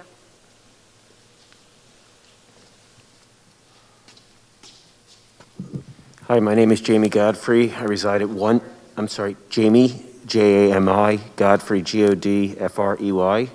I reside at 110 Coldstream Drive. We're kind of like all talking back and forth, and to me, I've always viewed short-term rentals as kind of like a reason to go someplace. And what I mean by that is that most people think of like, I'm going to travel to go. For example, my family, we went to Big Sky, Montana this year, and we stayed in an Airbnb. A lot of communities have set up their communities to be part of their over economical portfolio, and the ordinances that you guys decide on now, I think, are really critical. If you're going to allow them, you should allow them, but if you're not going to allow them, don't allow them. And what I mean by that is to say that you're going to allow it in certain zoning areas, but not in all areas. It's a slippery slope.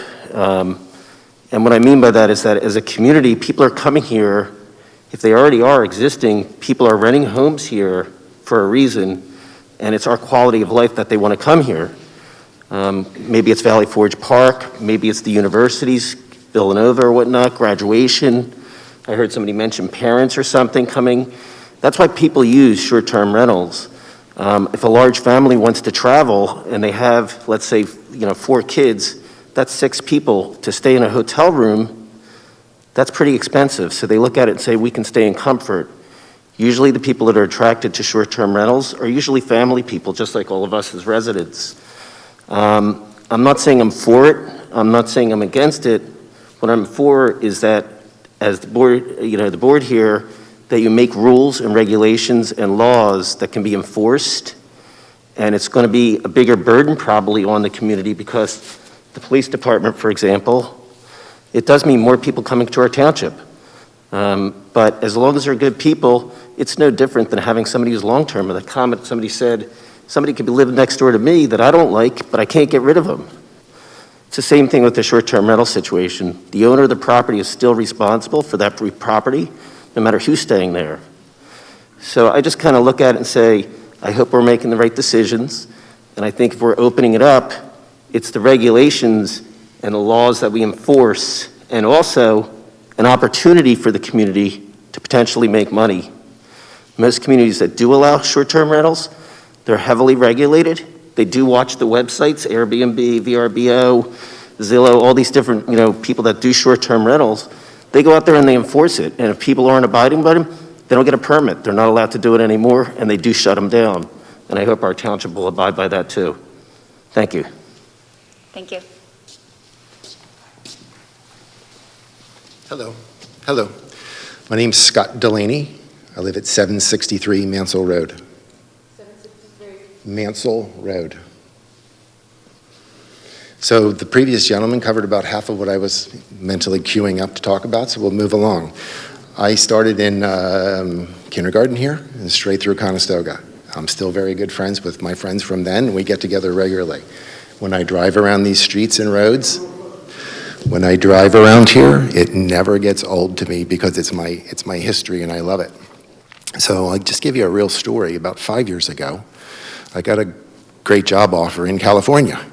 Who does that and leaves their family here and goes there? Well, I did that. And in Sacramento, I was trying to stay real busy by volunteering and joining a church. And then, what's the third thing I did? Oh, did a lot of yoga too.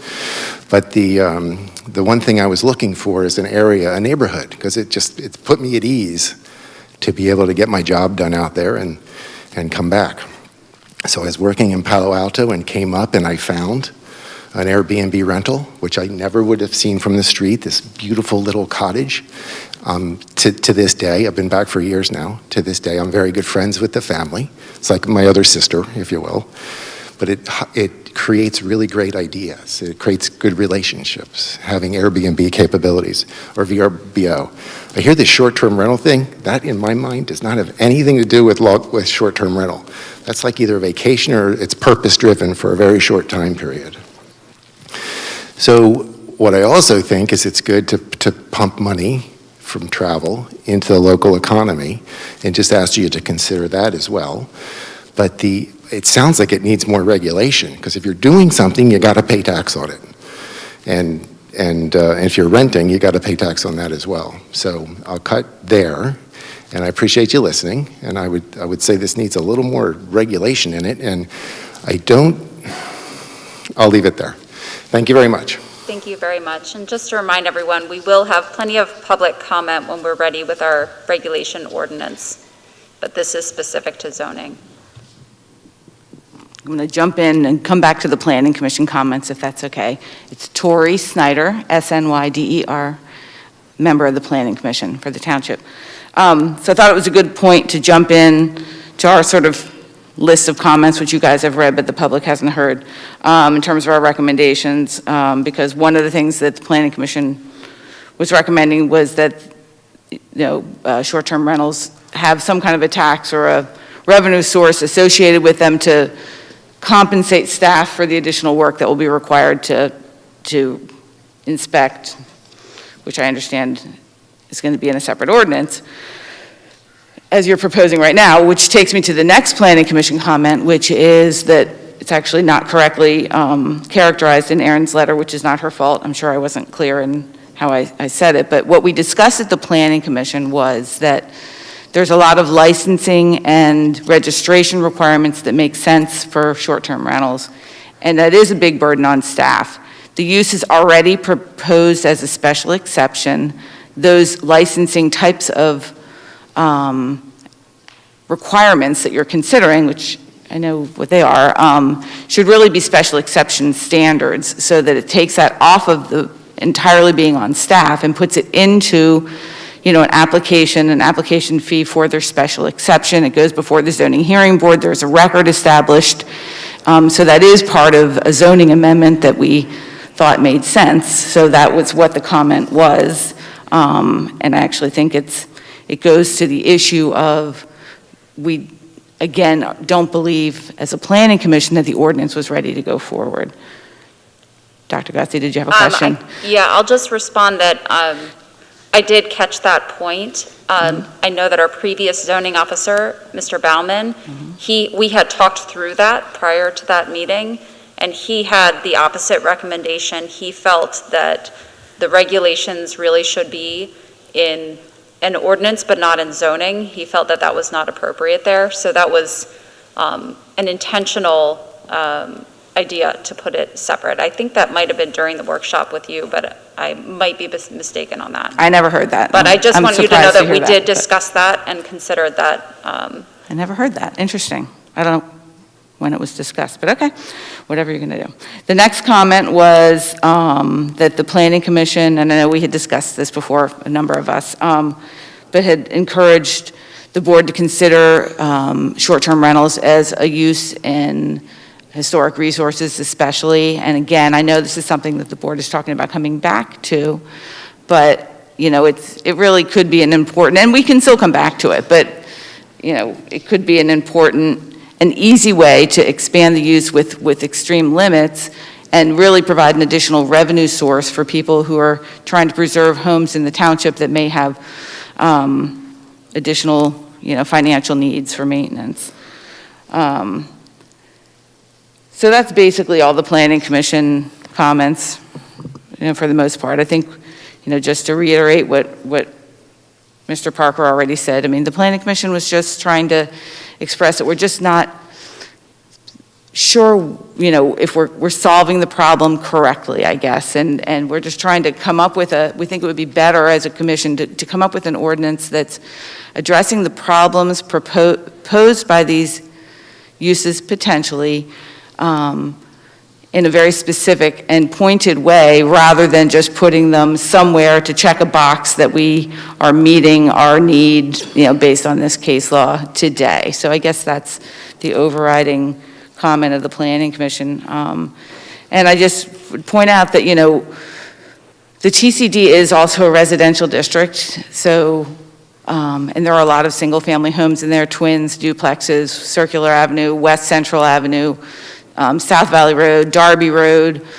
I guess the apartments wouldn't count, but there are a lot of residential properties. So I'm not even saying that, allowing it in the way we're allowing it with no provisions in those districts is restrictive enough. Maybe that's not even restrictive enough. So I'm saying we just don't know. There are going to be implications for the uses on any neighbors, be they commercial, higher density residential, or low density residential, and we're really not, the ordinance as it stands right now is not necessarily addressing those things. It's just saying, let's just put it in these smaller areas and hope that the effects are limited because it's a geographically limited area. So, that's Yep, and kinda where we stand. that's correct, that this is zoning. This is just about clarifying the where. And what you're talking about will be in the short-term regulation ordinance, where we're trying to focus on how do we make sure certain behaviors that have come up and we've gotten complaints about are not going to be an issue. Yeah, I guess that makes sense, but There would still have to be a special exception by a homeowner on Circular or in the TCD district, though, right? They'd still have to go. That's correct. into the zoning hearing board. Correct, but special exception use is a permitted use, and there's no specific special exception standards associated with the proposed ordinance. So for example, a special exception standard could be, you need to have, I'm making this up, and this is not a planning commission recommendation, but, it could be that you need to have an additional trash enclosure, or you need to have additional parking, or you need to be at least. I think the parking we did put in there. Or at least we put the minimums, right, correct? Yeah, we do have a parking requirement in there, but I'm just saying, special exception standards we can have additional standards under a special exception, but we don't have any in there yet because we never understood or had the time to figure out what those standards should be. Otherwise, normally, the Planning Commission would never recommend a special exception amendment without special exception standards, so. Solicitor, could you comment on that? I mean, I'm a little concerned if there's no standard. There's no specific standards yet listed as to the short-term rental for special exception. Ms. Snyder is correct. I'd have to review. I don't know that every use, if you just look at the commercial districts, there are a number that are allowed by special exception. I don't know that all of those uses have specific standards. You have a set of general criteria that are part of your zoning ordinance that apply to all special exceptions. Ms. Snyder's comment, however, is well taken. It may be because of the impacts related to this use that you may want to include some additional specific standards. We haven't addressed that yet. The draft regulation ordinance that we keep talking about, there are a lot of those types of things in there. It could be pulled out and put in zoning. You could leave it in that. I don't know. We never got that far. There was no consensus on what to do with that. We had one discussion. I put a very large draft together based upon other model ordinances and comments that we received that day, frankly, to be over-inclusive so that everyone can kind of see what was out there. And then we have not yet met again as a subcommittee to discuss that ordinance to make any changes, whether to pull some out, put some in zoning, or just get rid of them. So.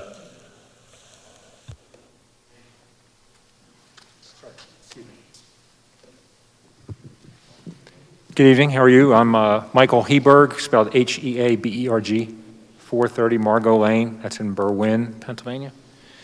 So a few comments. I certainly think you've gotten a decent amount of feedback tonight, and a couple of specific things. I'm also here, full disclosure, I'm a member of the Chester County Planning Commission, a board member. And there's an interesting thing about the timetable that was presented by Mr. McKenna, which is to say that this ordinance that's been drafted was presented on November 15th. The comments by the Planning Commission came on November 18th, so they were clearly not incorporated into the ordinance. Hang on, so let me correct you, because I apologize. The first ordinance comments were received in November. The second ordinance, we received comments from the Planning Commission in December. They're marked Okay, I'm sorry. backwards. Okay, November 15th was when the final ordinance, what's being voted on tonight, was submitted, right? November 18th was the Planning Commission meeting where it was discussed. I understand. So, but November 15th is when the ordinance the ordinance that is in front of you to vote on tonight was sent to the county. Is that correct? I don't recall. Hang on. It's November 15th. November 18th was the Tredyffrin Township Planning Commission meeting at which these comments were made. The second draft was referred to the county on November 16th. We received comments review letter from the county on December 7th. Right, I'm aware of that. So November 15th or 16th, I think you said the 15th earlier tonight, but it was in their letter, it was the 16th. So November 15th or 16th, this ordinance was submitted to the county. I believe that's correct, yes. And that's the ordinance that's being voted on tonight. The comments from the Planning Commission, the Tredyffrin Township Planning Commission, were made on November 18th. So they were made after the ordinance is being voted on. So the 8 or 9 comments that were provided, Mr. Parker spoke about it, Ms. Snyder spoke about it, were actually made a couple of days after this ordinance was presented. So we're voting on language that was pre those comments. It is also language that was pre the county's comments because they didn't receive the county's comments on the final ordinance that's being voted on tonight until December the 7th, correct? So the county reviews each, along with the Township Planning Commission in many cases, is working side by side with the township in order to provide input onto these ordinances. And there's a Act 247 review is made by professionals at the County Planning Commission on any ordinance such as this. They have 35 or 40 professionals in planning that do these reviews, and it's generally assigned to a senior planner. So, to go through some of their comments related to this ordinance, they have 6 specific comments. They said additional issues to consider. Mr. Hebert, I apologize. I don't mean to interrupt. Which letter are you reading from? Because I have I'm reading from the letter dated December 7th, 2021. All right, I only have 2 comments. I actually only have 1 comment in my letter. I'm looking at the comments section, and I'm going to break it down into individual components, okay? I will just point out that the comments that they had there, I believe, were the same as the ones, I might be mistaken, Yeah, but I believe they were the same ones as They're our not, first they're not the letter. identical comments. So if you'd let me finish, please. Yep. So they said additional issues to consider, such as maximum numbers of nights a residence can be rented per year. So, for example, for some color, if someone wants to rent their home out during the Devon Horse Show for 4 nights and collect a few $1,000s, that would not be permitted. You know, is that what we want, or is that not what we want? Secondly, nuisance regulations. Obviously, that's something to be considered. Signage regulations, ownership restrictions. So those are some things that are to be considered. Furthermore, they say the township should also consider registration requirements. As you may be aware, the township has about 10 years ago, I think it was in 2010, implemented a student housing regulation, which provides that if a home is being rented to students, it has to be registered. You have to have the name of all the students that are living there. You have to have phone numbers. You have to have all kinds of information on them. That may be something that should be incorporated into the permission to offer short-term rentals. That's the kind of thing that should be offered. Furthermore, they say to include only shared rooms, private rooms, or whether rental of the entire home should be permitted. So one of the things that I don't know that we've really talked about tonight was, most of what's been talked about is people rent out an entire house. But there are a number of rooms, carriage homes, I have a business colleague who comes to town and he rents a room in someone's home. Should that be considered? I mean, clearly I would think that there would not be much in the way of nuisance concerns if I'm renting, my 3rd bedroom out to somebody and they're using the guest bathroom. I don't think we should be too worried about noise or wild parties or the kind of things that have been discussed here tonight. So that very well may be the type of thing that should be considered. And I think what you've heard tonight, and by the way, after they offer the comments, the county says the township should consider the comments in this letter before acting on the proposed zoning ordinance amendment. And you might say, well, they probably say that in every letter. By the way, they do not. There was another letter that we considered this month at the Chester County Planning Commission, which said the Chester County Planning Commission supports the adoption of the proposed zoning ordinance amendment. So there are situations where they feel that the nuances and the subtleties and all the various considerations have been made, and that the ordinance has effectively come to a good solution. But in this case, what the county professionals offered was that there's a bunch of areas that have not been considered in the ordinance that's been presented here tonight. The ordinance that you're going to vote on tonight has not taken into account a number of comments from the Township Planning Commission, from the County Planning Commission, and from many of the residents who have spoken here tonight. And I think that we've heard this idea at some past meetings as well. We'll deal with that later. I know that there are some residents who might be here tonight who've been here over the last couple of years about certain things and said, we've been here and we're going to deal with that later for the last 2 years. So I think that this is the kind of thing that needs more time, it needs more study, and I don't understand what the rush is in order to put it into place tonight. So thank you. Mr. Hebert. I will mention that we did consider the county comments and the planning commission comments, and those are all being included, those considered for the separate short-term rental ordinance. This is specifically focused on the where.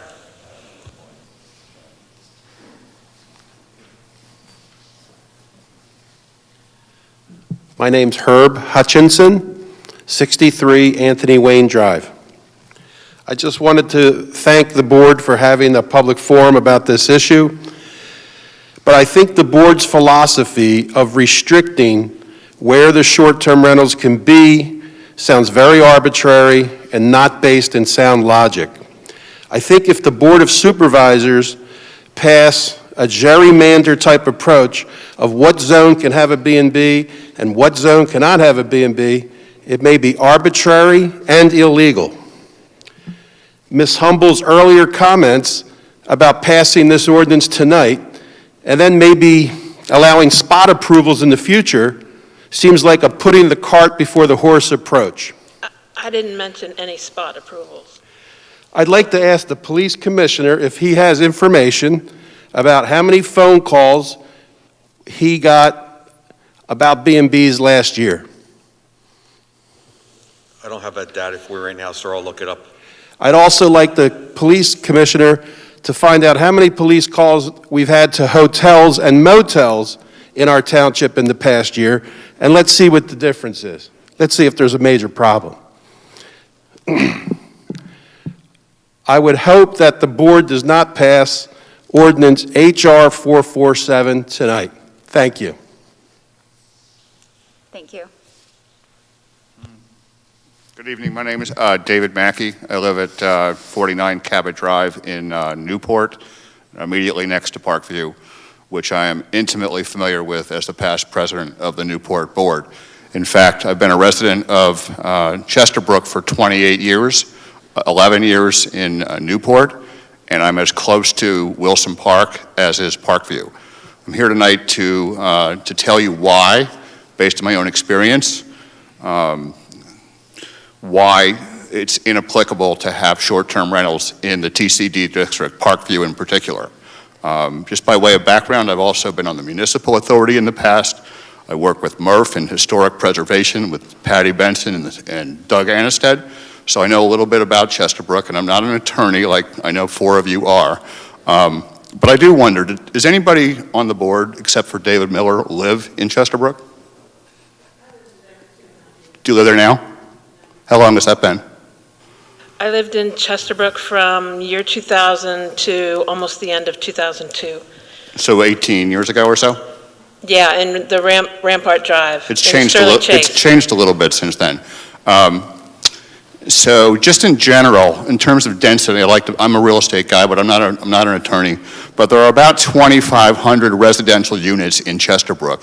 If you net out the commercial acreage of about 265 of the 865 acres, there are about 600 acres, including open space, attributable to residential development. That is about 4 to the acre on a gross basis. Newport, the village that I've lived in for 11 years, is among typical townhouse development in Chesterbrook, which averages 9 or 10 units per acre. When Parkview came in 6 or 8 years ago, Bob Whalen and his plan, we were the adjacent neighbors. I was the president for 2 or 3 years. I worked with Bill Martin and Matt Bauman on certain issues, and Aaron as well on stormwater issues with Parkview and trash issues. Parkview is over 12 units to the acre, close to 13 if I'm not mistaken. That is 35% higher than the average townhouse development in Chesterbrook or the average community of condos or townhouses. So it's already 35% greater than the average townhouse development or condo development in Chesterbrook. It is the most densely configured townhouse development in the entire Chesterbrook community, perhaps the township. The height is higher than any other place. It's the only place in Chesterbrook where garages face the street and big red trash cans that don't get picked up for days, and they have insufficient landscaping and monitoring by their management company. they don't have enough parking. The parking plan, which I failed to bring, is tight as a tick. They have parking in the street for some of their occasional residents if they don't park in their driveway because they have stuff in the garage. They don't have room to park anybody else. Some of those units in there are among the highest priced residential units in the township in terms of multifamily. They went for as much as $1 million. The average townhouse in Chesterbrook is closer to $360,000 or $400,000. Do those people who paid $600,000, $800,000, $900,000, do they need extra income? They already have large families living there that probably aren't permitted because they exceed the per unit standard for a multifamily development with a certain number of bedrooms per se. TCD is not the place. It's a token choice that you've made to insert into this ordinance that you'd like to pass tonight because C1 went away a couple years ago when they thought it wasn't a good idea. So you have C2 and what else? So somehow someone randomly picked TCD, and as Rich Parker, who's a friend of mine, and that's not why I'm here, but as he points out, all Parkview has to do is amend their documents the same way Newport did 2 years ago when someone tried to do an Airbnb there. We amended the documents. I was off the board. It's not permitted. When Parkview does that, you're going to have 45 or 50 units in C2, half of which will get bulldozed by the Paoli flyover off of Central Avenue. When that happens, TCD is not the place for short-term rentals. It belongs in historic overlay areas, in historic low density, the lowest density possible in the township. Some people know that I collect and sell antique maps. I just brought one tonight. And this is available for viewing whenever by whomever. But it's a 1908 reproduction of the Great Valley between Swedesford and North Valley Road. And I haven't counted, but there are dozens, perhaps maybe 100, historic homes in the Great Valley. Not the whole township, just in this area. Matt Holt's familiar with this. I had an occasion to speak with him the other day. I had an occasion to speak with David Miller and meet with him, who I've known for years. You know, and everyone talks about, well, you know, we just need to pass this now because our 180 days, and I'm not saying they said that, but everyone knows that that's the reason you need to vote tonight, because otherwise the challenge by anybody, perhaps Rich Parker or someone in his arena, might challenge you, okay? And it's 50 units is not going to hold up, it seems, although I'm not an attorney. And the slice of life is irrelevant, or should be. It's a nice piece of something you can glom onto, but it's apples and watermelons. It couldn't be more different. So it doesn't belong in TCD. It does belong in the township with restrictions, with guidelines, with fees, with licensing in places like Torrey Hollow Farm, in places like Rich Parker's place, in places like Meg Vino's farm, in places, no, she doesn't do short-term rentals, but she has barn sales, okay? So what about, you got Torrey Hollow, Patty Benson. Now that's a different, that's permitted somewhere else. Right, but you know, you're taking away the fabric, the historic fabric of this 310-year-old township, and you want to put short-term rentals in the highest density in the township? It makes no sense. There's no parking. It's a token gesture that is eventually going to be meaningless. It should be permitted where people who long for historic homes and pour their heart and soul and their money into it, and places like Patty Benson, who's been trying to get a historic preservation ordinance put in place for how many years? 15, right? Maybe? There isn't one. As I understand it, there isn't one, which means some of those people might get fed up someday and say, you know what? I'm done with this. I'm going to bulldoze my historic property. That's where you're going.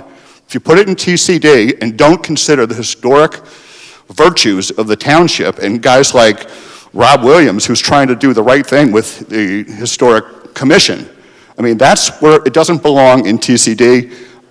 You know, on the other hand, I live in Newport. I'm a single guy. I travel. I'd like to rent my property on a short-term basis, but we've already precluded that, so I can't. Maybe I should move to Parkview, so I can. I can't afford $1 million. I don't think the people that live in Parkview need that extra income. Did anybody review the documents? David Miller did. Did anybody else review the Parkview documents? Did anybody ask the Parkview Management Company what they think of being designated as a short-term rental area? I'm sorry, David. I didn't hear you. Yeah, I did. I talked to them. What did they say? They have precluded, they do not allow anything shorter than a one-year rental in Parkview. Right, but so that's not what we're talking, a short-term rental, as I recall, I believe, is defined to be something less than 30 days. So they can't do it there. So what are you designating it for? It's meaningless. There's other TCDs in the township. TCD is broader than. There's TCD. Guys, ladies and gentlemen, stop, please. Hang on.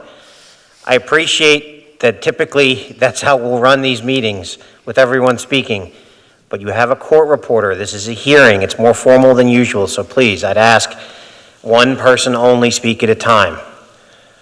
The Parkview argument has been raised by the public. TCD is not limited to Parkview. Well, right, there may be 50 other properties in Paoli. And are those really conducive? Is 50 enough in the township if it's 0.3% of 8,400? Is that an appropriate place to have short-term rentals in Paoli because you can walk? We have designated 4.5% of the township for short-term rentals. Including Parkview? Including all of TCD and all of C2. But, okay. So, but in TCD, there's only really two areas, the Paoli and Parkview, if I'm not mistaken. That's what TCD is. Right, and so of the 175 units. And Parkview, by the way, is new, right? I mean, that wasn't even here. When TCD was invented, Parkview wasn't even there. So, Parkview is a new development. It's the highest density development in Chesterbrook and the township, except for Dalesford Crossing and that type of development. Right, and I think you established that based on the homeowners association that you're not going to have Airbnb there. So what's the purpose of designating short-term rentals? It's actually a really good question. So I mean, what's the point? Yeah, so let me, because I think, and Tori might be able to help me on this too. I think we originally had in the prior ordinance, I think it was C1 and C2, and the recommendation from the Planning Commission representative on our work group was that we really shouldn't put it in C1 because C1 doesn't have residential. So you shouldn't put a residential use in a place that doesn't have residential. What does C2 have? So we worked, yes, of course. Not much. Yeah, so we worked on where did we feel it was appropriate based on the definition of the type of uses that are permitted there, and TCD, and this was including the Planning Commission representative to our work group, thought that TCD was the most appropriate. Now, I'm not saying that Tori wouldn't prefer it to be in R1. I think she probably would. I don't want to speak for her about what she did, but this question also about, high density or TCD and I can tell you from my experience, and I think Chairwoman Gassi, based on the comments she read, the complaints that I've dealt with have been in the residential areas. Okay, but there's no restrictions right now or regulations, so if you put a framework together. But that's not, this idea that, well, you might get, because this is a higher density area, that just hasn't been where we've gotten the complaints. At least that's not where the complaints I've heard. The complaints I've heard are in the residential area. Okay, so I'm sure some of them are valid. So put them on the table, literally, put them on the table and pass them around so people can see them, right, at an appropriate forum. But, there's no reason, except for this 180-day threshold event that happens, burns off at midnight, it doesn't have to be passed tonight. What is the rush to judgment? You may have had a few incidents, but where's the fire? It's not in the suburban Wayne Times. It's not on Savvy Main Line. Where is it? A half a dozen or more emails, complaints, letters? Sure. That's because there's no appropriate regulations. So, if we don't pass it tonight, right, if we don't vote on it tonight, where is it allowed? Where are short-term rentals allowed? Well, you've already said you're going to have more time than another ordinance or... No. If we don't pass it tonight, where are short-term rentals allowed? In C2, right? Okay. Okay? I'm sorry, yeah. Well, I mean, that's so... So we're just trying to clarify... Wait. Again, Mr. Mackey, please. But right now, there's no definition of short-term rental. And I believe Mr. Parker addressed this. It's covered by hotel motel. So we're trying to clarify, and that's the magic of the 180 days. I get that. We're trying to clarify, and we have 180 days to do it. And we've gone now through 2 iterations of the ordinance, 2 planning commission. It's been through the board. It's been to the county planning commission. But Mike twice. Hebert I don't think it's a rush.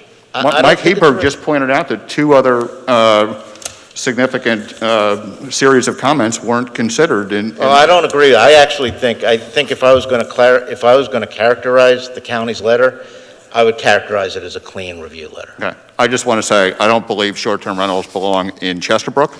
I don't believe they belong in Parkview. They belong in rural, historic, overlay, or low-density districts with reasonable, appropriate restrictions, licensing, and inspection. Thank you. Thank you for your comment. And I will add that the discussion on historic properties has definitely been raised in our board and in our workshop. That was something we really discussed. I think we had a lot of interest in that.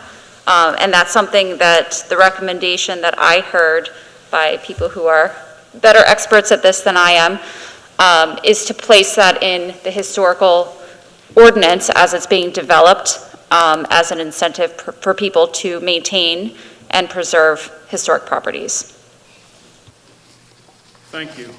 May it please the board. My name is William Heavenor. I have the great honor of H-E-V as in Victor, E-N-O-R. I have the pleasure of representing Torrey Hollow Farm. It's one of the benefits of sitting here and getting to listen and spend an hour and a half is you hear a lot of the arguments, and my goal will be to try and reduce things down to what I believe is the single most important thing I've heard tonight. But I do have to say one thing. I live in Willistown Township, just past Devon Road off of South Valley. And hearing the comments, Mr. Matthews, that area is certainly not conducive to Airbnb rentals. The traffic going down South Valley and Circular Road, yes, there's some residential homes there, but I think we've been playing a little bit of semantic games. Mr. Freed, I know you like to say 4.5%, but if you did the math through what Mr. Parker and Mr. Matthews have said, those are the numbers that matter. It really comes down to 50 homes out of, 780 that are really all you have. Right, out of 8,400. So those are the numbers that matter. The 4.5% is very misleading. But I think what's important, because I've been involved with some meetings with the Planning Commission, and Mr. McKenna stated it very well at the very first time, was that this is a curative amendment. And the board feels, and Dr. Gossi has said time and again, that we just want to clarify where we can have it. Well, I understand that they feel that you've got to do that in 180 days. But you would have to do it in 180 days if you were really worried about challenges. Now, we heard that there's not been a lot of enforcement. Why has there not been a lot of enforcement? Yes, you can say short staffing. But I had discussions with Matt Bauman and Bill Martin and people, and I understand it's not because of that. It's because there were hardly any complaints. So here's a cure for this.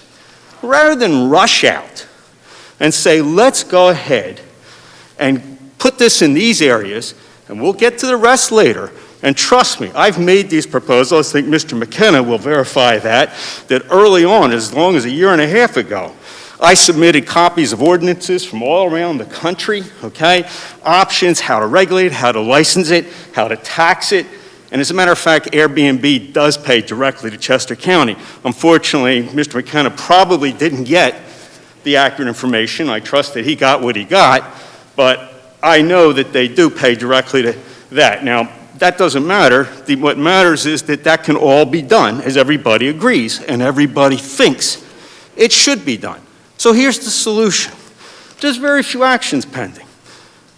The board can simply say, and I guarantee you that everybody who has an action pending against them or an application pending will say, we will postpone and agree not to challenge the current ordinance until the board takes its time, considers everything that the public has put in, will postpone the enforcement on those properties because we haven't had multiple complaints. They agree not to challenge the current ordinance. You take your time, you take everything into consideration, and it gets done right. It doesn't have to be bifurcated. As a lawyer, one of the things that concerns us is always not anecdotal evidence, empirical evidence. Now, I know Ms. Humble has her beliefs, but that's anecdotal. It's also personal. The bottom line is all the numbers, everything we've heard tonight, okay, doesn't support rushing into doing this. So the solution is, if the only reason the board felt compelled to do this is to avoid a challenge, well, the only people who are going to challenge this are the people who are in the middle of an enforcement action or have an application.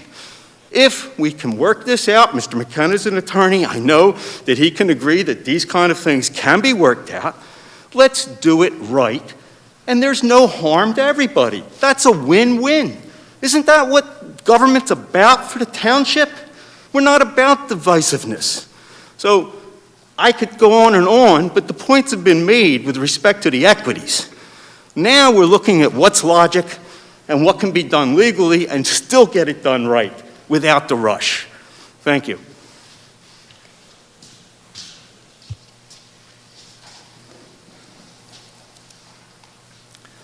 Doug Onestad, A-N-E-S-T-A-D, on 221 Musket Lane. I want to start off by thanking the board for how you, not just tonight, but all nights, how you handle comments from the public and the way you deal with it. And I think that's extremely helpful, and it's a model for other institutions. So I think it's very helpful. Thank you.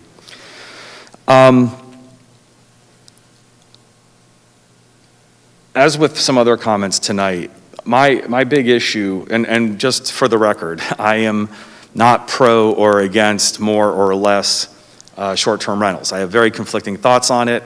I understand both sides. I understand why people might not want them next to them. I also understand why people might want to have them for themselves. I get both sides. So I am not a strong advocate for one side or the other. The reason I'm here actually is to talk about process. And as with some of the other comments tonight, I don't think the process was done in a methodical, intelligent way that I've seen Tredyffrin Township handle other issues. I really feel like it's been more or less on a track, going down the track one way with very little ability for direction change or vehicle or anything else. I was more engaged with this whenever it first came up, this whole discussion, and I even talked to two of the supervisors that are sitting here tonight about this issue, and talked at one of the planning commission meetings, and honestly after that I became disengaged. I just stopped showing up to talk about it because I didn't think it was going to matter, and it really hasn't. Because again, this was a predetermined fait accompli, and I understand that tonight this is going to pass the way you have it, and I understand all that. But I want to iterate some of the issues that I see with the current process and the outcome of the way you did the process. One, I want to reiterate one of the concerns, which is the high density part of it. I think that if you're going to have short-term rentals, the last place you want them is places where you share walls. I think that's, or have very limited parking or other such things. So for instance, R2, R3, R4 would be horrible places to have it. And the town center district, I know not all the houses in those are high density, but there are a lot of them. The vast majority of them are. And I want to reiterate what other people have said. That's an inappropriate place to have them. And if you talk about R1, you could have the requirement, for instance, and this was some of the comments I had to the two supervisors, is you could have it where the restriction is only for single detached residential dwellings. You could have had that. You could have had restrictions about the owner living there, or the owner still living in Tredyffrin. There's all kinds of things we could have had discussions on. We could have had discussions on, well, you handle parking, but fees and how the fees get collected. Like all these things really should have been talked about as a holistic standpoint, and where do we want them? And maybe even doing things like instead of R1, you do it by historic overlay district and buildings within it. You're talking about still doing that.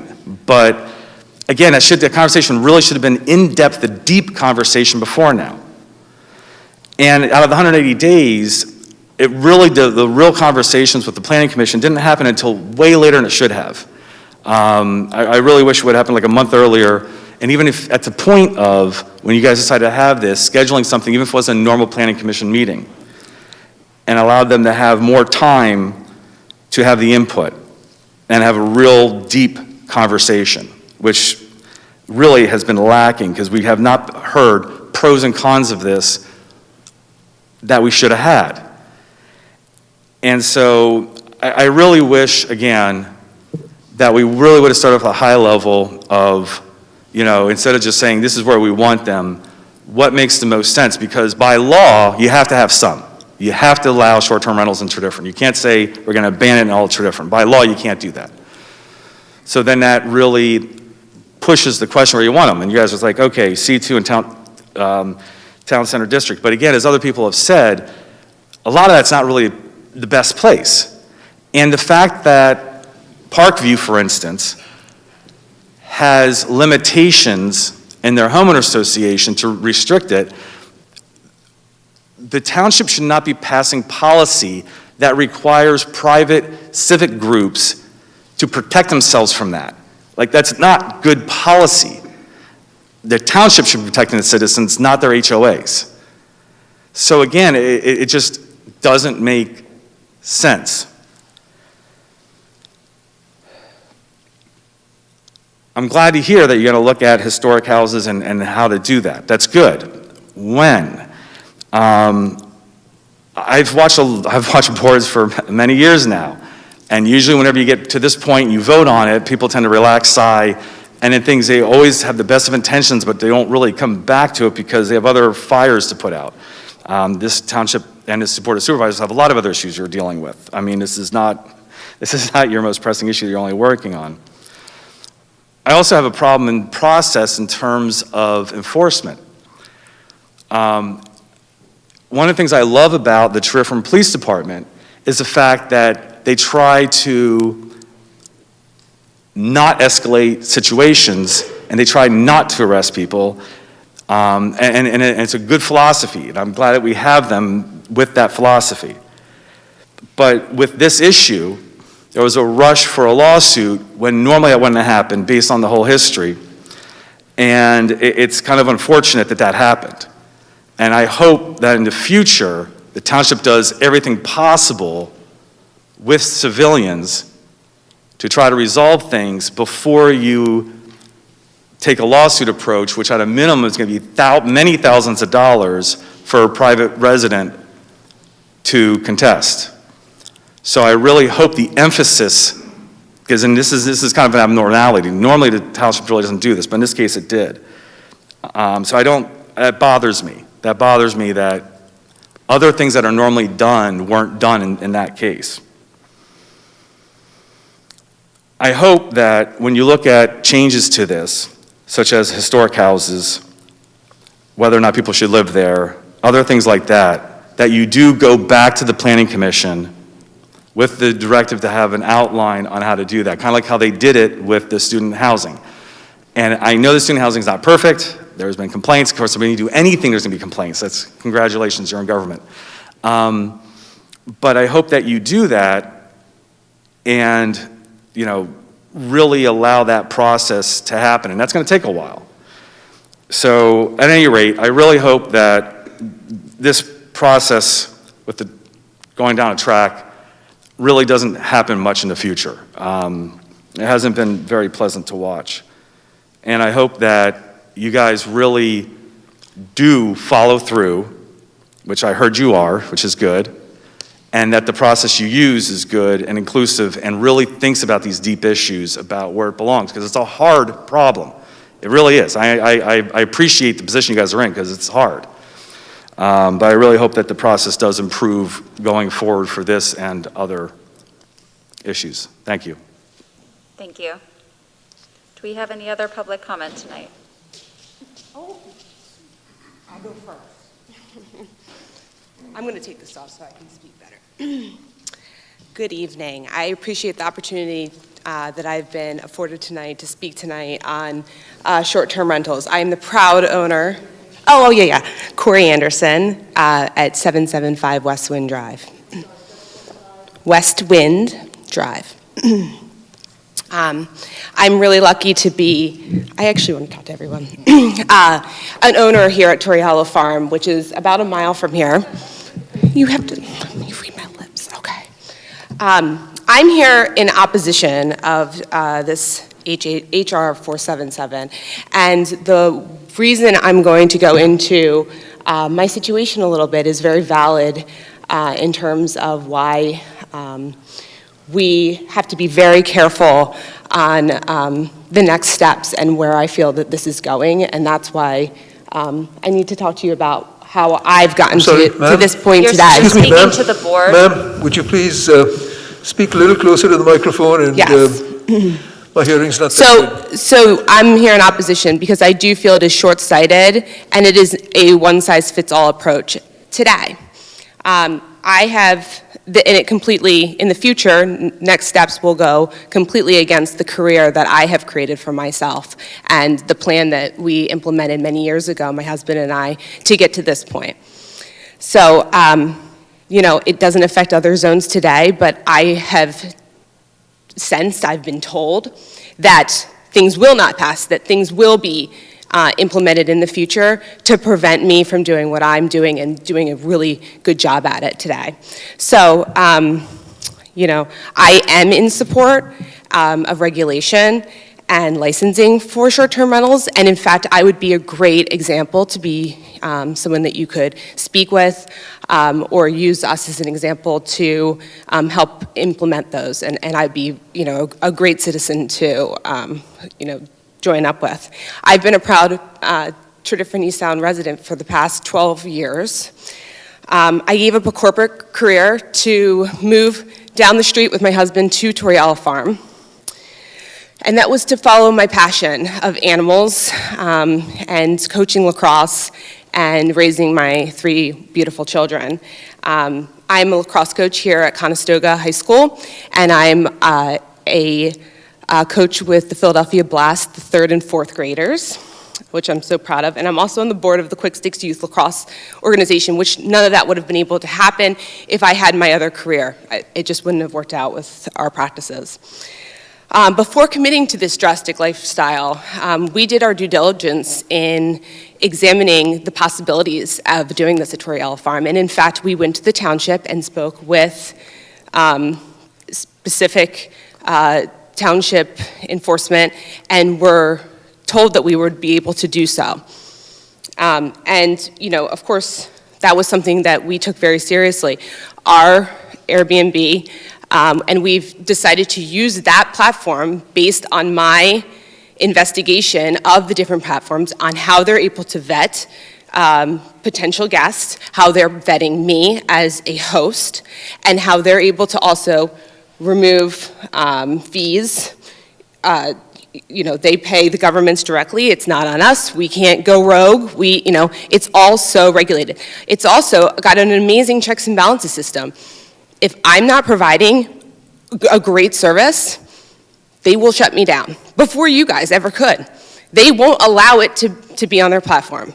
I'm a super host. I've had, you know, well over 150 5-star reviews. I am someone that the board should have reached out to discuss. It would have been like if you were going to implement a new beer ordinance and you didn't talk to La Cabra. They're upstanding, great citizens. Why would they not be included in this? How is there a committee formed, and I wasn't even asked about it. I'm the #1 short-term rental here in Tredyffrin. Have you talked to the restaurants? Do you know how much we are a huge part of why they're successful today? In my unit, I have a book of restaurants that are here in the Tredyffrin. I give them options on how to get that food. They can go get it, they can have it delivered, and I tell them that they can do that. I have spent time leading up to this because I've had to, because my livelihood is being challenged, and I've gone to MJ's, and I've gone to Sweet Jasmine's, and I've said, how are things now after COVID? And you know what they say to me? Worse. And that is that's on you guys to make sure that we're doing everything we can to support small businesses. And clearly that wasn't done, because it wasn't.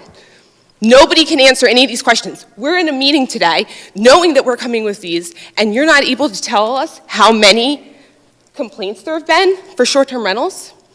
We did a right to know. Do you want to know what that number is? It's less than 5. And if that's not the case, then you're not providing that information. And I want to know that list that you said, that is the most perfect list off of Google. What possible oppositions are there? And this, Miss Elizabeth, I don't know your last name, but these are the discussions that I want to have. I would love to talk to her and find out who the host is and figure out how to make this a better situation for everybody. These should not only be in one regulatory area. We are not big corporate organizations. We don't need to be told where and what to do. We're not a hotel. I'm not Hilton. I never will be. If we were, we would have rented our house on Cassatt Avenue. Instead, we sold it to first-time homeowners. We have a little farm, and I have every right to support my little farm by not slaughtering chickens, which I could do, and selling them. I have a farm. That is what it is at this point, and it is protected by the state of Pennsylvania. My business model is agritourism. I have had people come from all over the United States, including Canada. During COVID, when we were under the strictest regulations, when people were coming to my farm for respite, when they were coming to me and saying, how can we support you? Because what you're doing is awesome. And you know what I said? Nothing. I'm so glad that you get to see my alpaca gorgeous, who is my spirit animal, and she makes you smile. What I do want to say to these people now is you better tell everybody what they're doing to us. They're trying to shut down the cottage that was a short-term and long-term establishment before we bought it. And I have proof of all of that. We have leases. It's sad that I feel as a township resident and somebody who is such a big part of this community and someone who gives back that we have been singled out. And we have been. There have been countless other Airbnbs. It took me 1 hour to go on multiple sites and come up with the names of the owners, the addresses, the pictures, anything I wanted to know about them.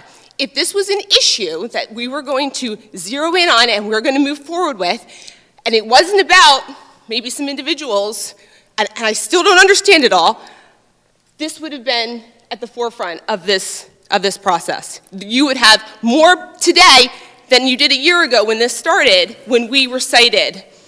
By the way, we have still, I need this to also be very well known, we have 0 complaints for our Airbnb. 0. And I'll always make sure that's the case. The complaint that I brought forth, I told the township we were doing this, Mr. Martin can back that up, because I have nothing to hide, was because our piglet, my daughter who's now 8, got a piglet over COVID to be friends with our rescue piglet, or our rescue pig, and he walked into a neighbor's property. So we have a neighbor, a single neighbor, who we still don't really know to this day, who complained about it. What are you gonna do? I mean, there's always gonna be one, right? And that is it. Nobody has complained about it. We have adequate parking, we live on site, we have trash, and we said all this. And our argument, when I look back at what we went to the township with a year ago, it's the same thing that we are here today about. No one else has been cited, and there's no movement, and it is shameful. It is shameful that I've been singled out. Whereas also, there is someone operating the exact same way who has a protected, they have like something off the record, a protection. And I won't name names, but we are more historic. My 300-year-old house that General Cornwallis stayed at during the Revolutionary War, I can raise the house. If I want to, I can tear it down and I can subdivide it based on the laws that someone else put into place. But I can follow them properly, and I can do that. And there's nothing preventing me from doing that, other than the fact that I don't want to. I do want to find a way. I do want to support my farm the way that I see fit, doing what I've been doing successfully. We have partnered with Hosts for Hospitals before we ever started doing short-term rentals. That is an organization that provides housing for patients coming to the Philadelphia area. It is need-based. We mostly get pediatric cases. If you saw some of these kids, the shame level is on a whole nother level that you're coming after us. These girls, boys, are coming with birth defects or degenerative diseases. A lot of them are not going to have happy, healthy lives. They have to come to Shriners, they have to come to CHOP. That is the main draw for our area, I'll tell you. A lot of kids are coming from all over the country for that very reason. And guess what? They cannot stay in hotels. It's not an option. I mean, mic drop. What are you going to do about that? You're going to say, no, you can't come to Tredyffrin? Because that's how it is. They can't go and stay in a hotel. They can't stay in an apartment complex. They're not able to unload their kid and have to go up steps to the, no. My cottage is exactly what they need. And I've earned a reputation for providing that so well that when people don't have that need base, we also provide it to people who are able to pay and offset that extreme cost that we provide. How awesome is that? What our Airbnb has done for this community, for my family, do you know what it has done for my children? To meet 100 kids, when your kids were all struggling during COVID, I was on a little island with animals and people coming and staying in their own quarantine space that was sanitized, that I knew was done because I'm not a hotel. I did it. I can put my name on it, and I'm so proud of that. We had people that weren't able to see their families for multiple years come and stay and do a rotation with family members, distance on my porch. How cool is that? You can't provide that anywhere else. Can't do it. And so for you to tell me that it belongs in a certain area, that's bullshit. May I ask, how did you come under the impression that having an Airbnb at your property was permitted in the first place? Well, sorry, a little gravelly. How did you come under the impression that having an Airbnb at your property was permitted in the first place? We were told that we were able to, and it has been done in the past before we purchased. By whom? Michael Pilati, oh yeah, sorry. So we bought it from the Tarleckis who did it in the past.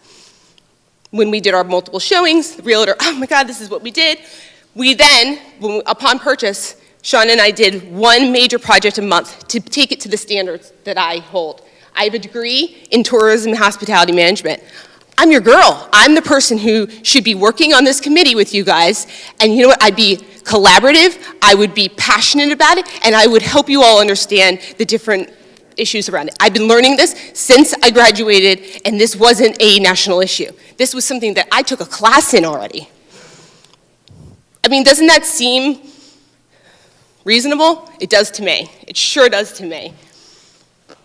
I have more things that, you know, the fact that I came with a fully prepared speech tonight, and after hearing multiple people and hearing you, that I have to change so much tells you alone that this has been pushed through and that the next steps, you all know what they are, and it's not fair. And that in itself tells you that there has not been enough discussion on that. I have witnessed in multiple occasions the opportunity to have these discussions, which they were not done in a public setting, and that is detrimental. And that is something that I hope every one of you look at yourselves and think, you know what? If I'm working for those people, if I represent those people, then we should be having multiple discussions. When I've seen a planning commission person come up and say, I'm here to answer questions, and you say, no, we're gonna have the discussion and the vote the same night? What? No. No. This is putting the cart before the horse, and my reason alone should be the reason that you change your mind on this. Because it's not fair, and this will be the cross I die on. And I will be taking it as far as I can, and I will name names, and it will go to the Inquirer. You have no idea our reach. I don't want to do that. It looks bad for our township. I don't want to express this to everybody. This is a huge black mark against us. It really is. The fact that you're just making it so... Thank you for coming out tonight and sharing your perspective. I have a couple more things.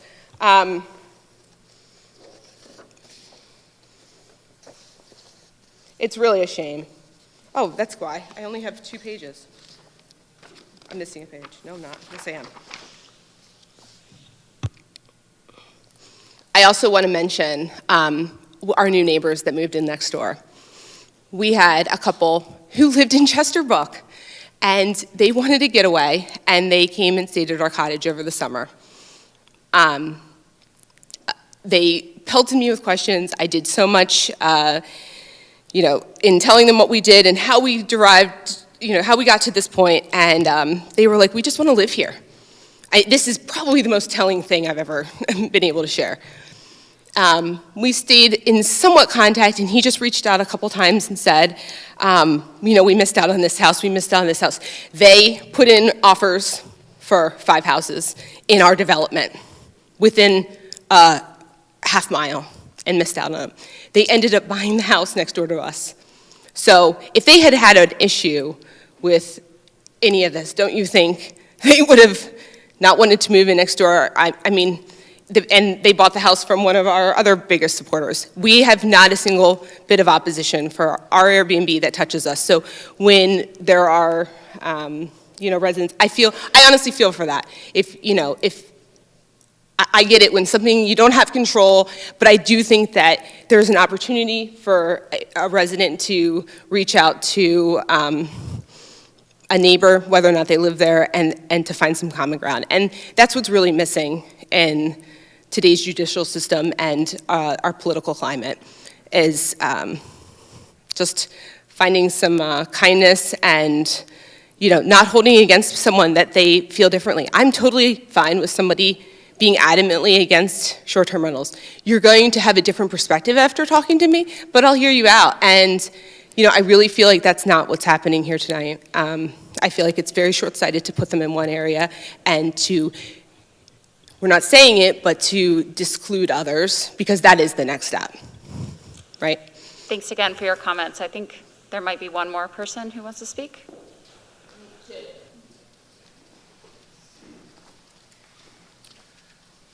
Greetings. My name is Scott, and the last name is Growney. That's Growney.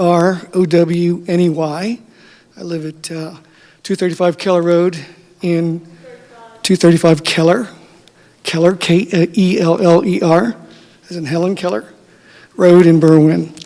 And I'm also the vice chair of the Planning Commission. But I'm here wearing that hat, but I'm also wearing a hat as a resident. And I have a question for Pat, although I don't know if Pat's here. Is Pat here? He is. He must have just stepped out to use a restroom. Or... Well, the first question I have, and perhaps someone can answer this for me, is when he introduced the ordinance, he also identified a number of exhibits. I believe each of those exhibits was in favor of the ordinance. Is that correct?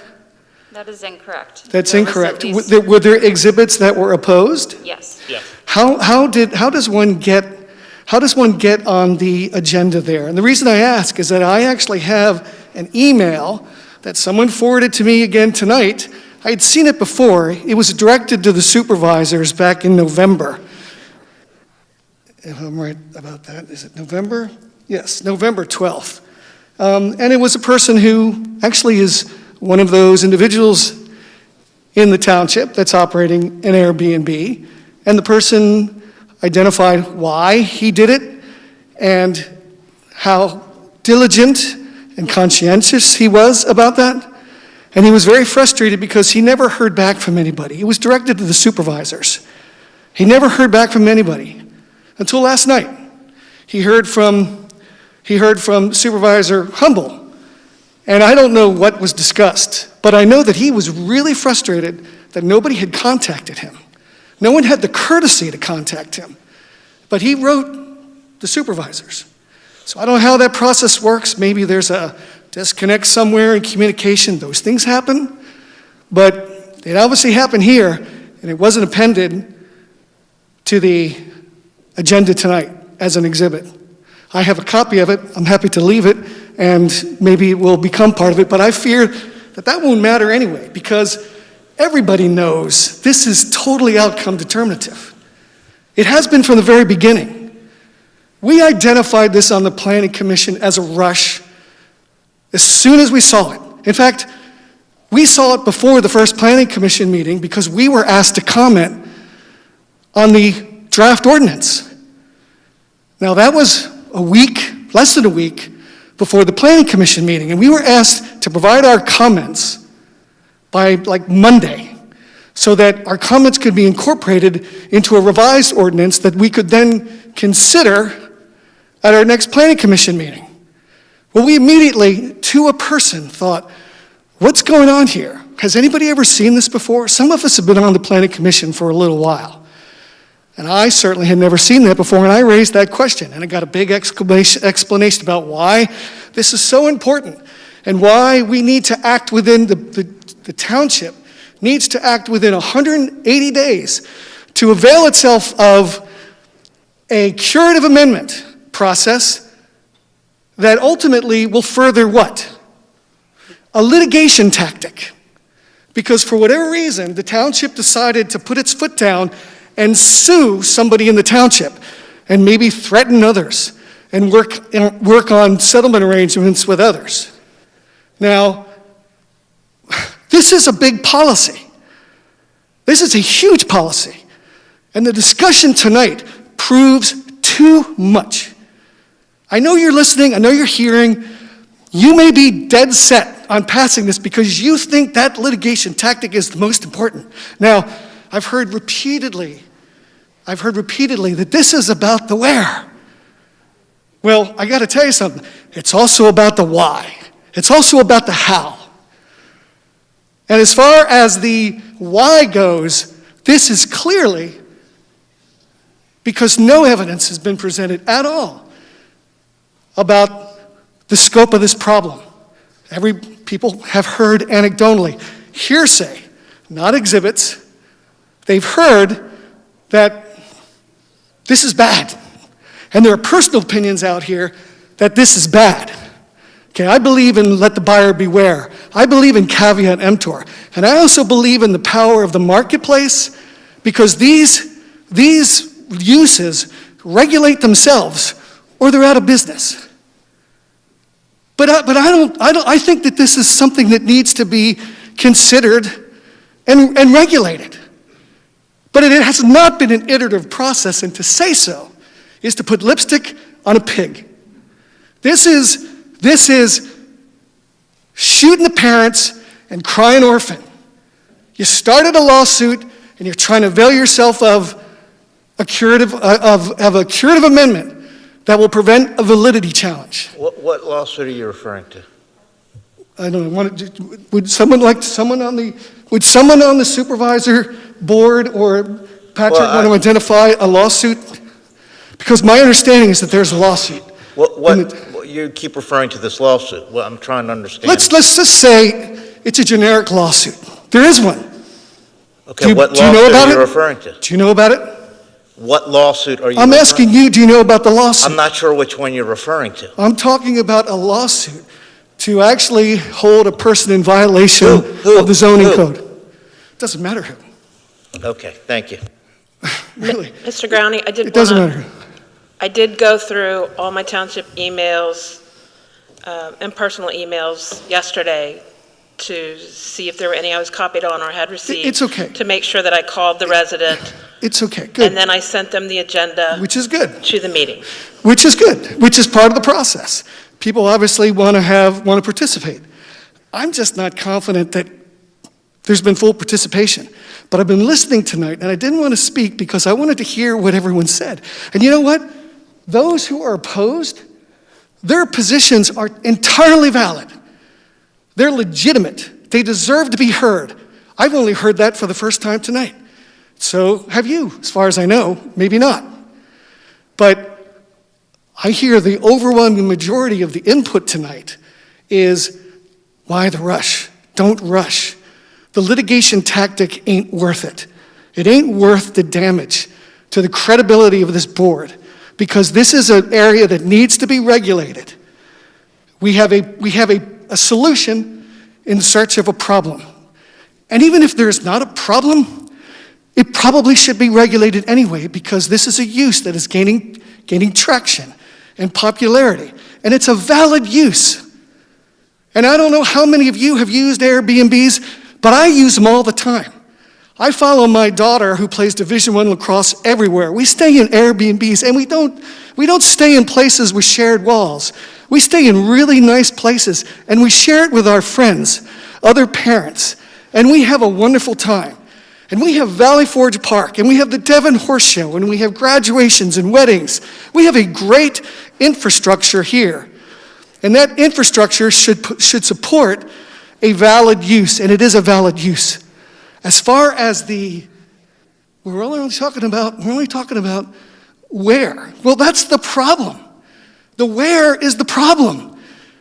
The where needs to include R1. It needs to include regulations and special exceptions, and the Planning Commission got into all of this. But the rush is the rush, and you're going to do what you're going to do, but it's really unfortunate. It's really regrettable. And I, for one, am sad that I feel a little bit played as a Planning Commission to be part of a process to further what seems to me, and maybe I'm wrong, to be a litigation tactic. And I just don't think it's worth it. I think that you would do very well to table this and to reach whatever arrangements you need with any litigants or prospective litigants to try to work this out in a reasonable manner. Because talking about how you're going to regulate and all those details down the road, step 2, it means nothing if you don't get the district right, if you don't get the where right, because you haven't gotten that right.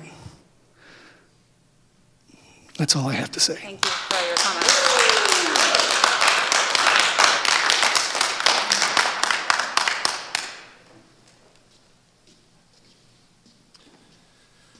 Hello, I'm Bayard Graf, G-R-A-F. I live at 50 Ann, G-R-A-F. Bayard, B-A-Y-A-R-D. I live at 50 Annwood Lane, A-N-N-W-O-O-D Lane, Wayne, Pennsylvania, Stratford, Pennsylvania, in Tredyffrin. I am one of the fortunate ones to live in a very nice residential area where there's a good space between my house and the house next to me. Not very long ago, about 20 years ago actually it was, I lived on 2 Homestead Road. It was also in Tredyffrin. And 2 Homestead Road, we had, in neither of the houses where I've lived, have I had any Airbnbs or short-term rentals around. But I can tell you when I lived on Homestead Road, every week I was picking up broken bottles. I was picking up trash. All along Upper Gulf Road. The amount of trash that gets thrown out on Upper Gulf Road is unbelievable. The number of cigarette butts I picked up, broken glass, I mean, things that are dangerous. We had several deer dead on the side of our road, and some of them were there as long as 3 or 4 days. It was traumatic for my 3-year-old daughter. Well, what I'm trying to tell you is that the problems of trash isn't limited to an Airbnb. It's all over this township. The fact of the matter is, I now live in a very affluent area. Lots of space from wall to wall. And, you know, my neighbors, I love my neighbors, but they take the trash out a day or 2 in advance, and sometimes they don't take it back in. In fact, if you want to go down Annwood Lane, you're going to see some there tonight that was there for trash pickup on Monday. It doesn't happen that it happens really fast. Now, you know, in British Columbia, there's a city named Vancouver, and there's a sharp fine if people have their trash out at hours that are too long, that are outside the space of trash pickup. So there is alternative ways to handle that if that's really your concern. But I've also had neighbors now who regularly have repairmen in their houses and have rebuilt their houses or renovations. And I'm always getting nails in my tire. And those aren't people that are short-term rentals. They're just real residents. I love them. But I don't have a problem with some short-term rental. I thank you for the work you've done. I had a son who had cancer, and he was at Children's Hospital. And we had a number of, he always had a double. We had a number of people that came in to be treated for cancer from all over the world. From Africa, we had from India, a couple family from Israel that were Hasidic, and so we turned out all the lights during their Sabbath and turned the TV off. It was all quiet. That family didn't live at the hospital. They lived in an Airbnb. That's where they stayed. And thank God for that. Their child died, but they remembered Philadelphia, at least for one thing. Children's and the Airbnb. That meant a lot to them. We have golf tournaments coming up at Aronimink. We just had it in Marion. Golfers stay in people's houses. It's really wonderful when you're able to share your house with someone else. But the real reason I'm here is that, aside from what I just said, I really do have a conflict of interest. And my conflict of interest is I love Airbnbs. I love staying there because the whole family can stay there. They share a kitchen. They share a dining room.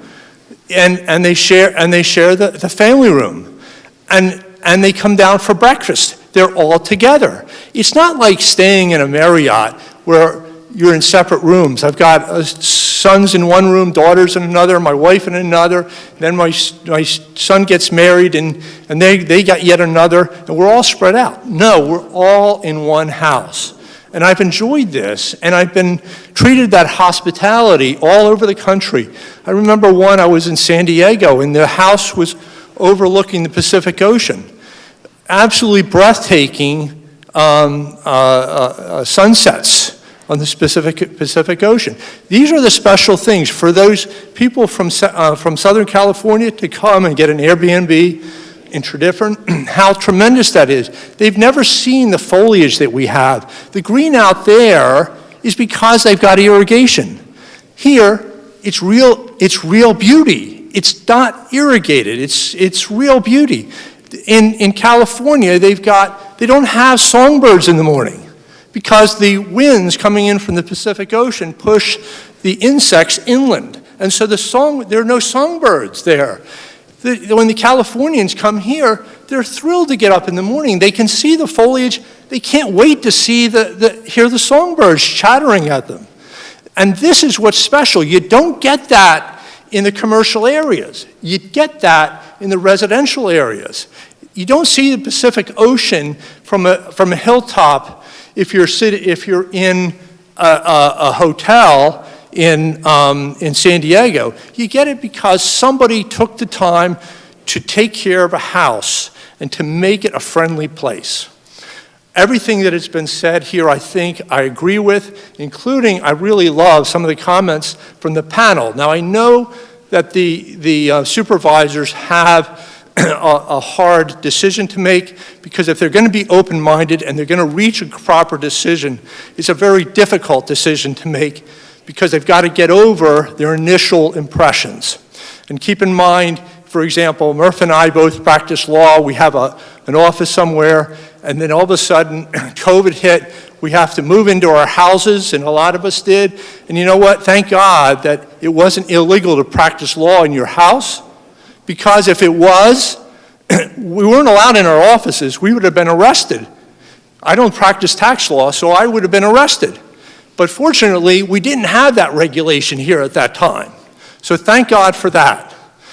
But when we consider Airbnbs and consider the trouble that you all have in trying to get off the hurdle, and I really appreciate, Ms. Humble and Mr. Miller, what you said as to your studies of it actually going beyond and talking to people and friends and doing small little surveys. I'm a believer on the opposite side, but I'd ask the people in this room who want the panel, want the supervisors to hold up their decision so they can consider a little bit more. Leave open the current ones so they can see which houses, which Airbnbs really are working and why they're working to correct it. I'd like those who, in the audience, in the public here, to stand up if they would like the supervisors to wait. Thank you for your time.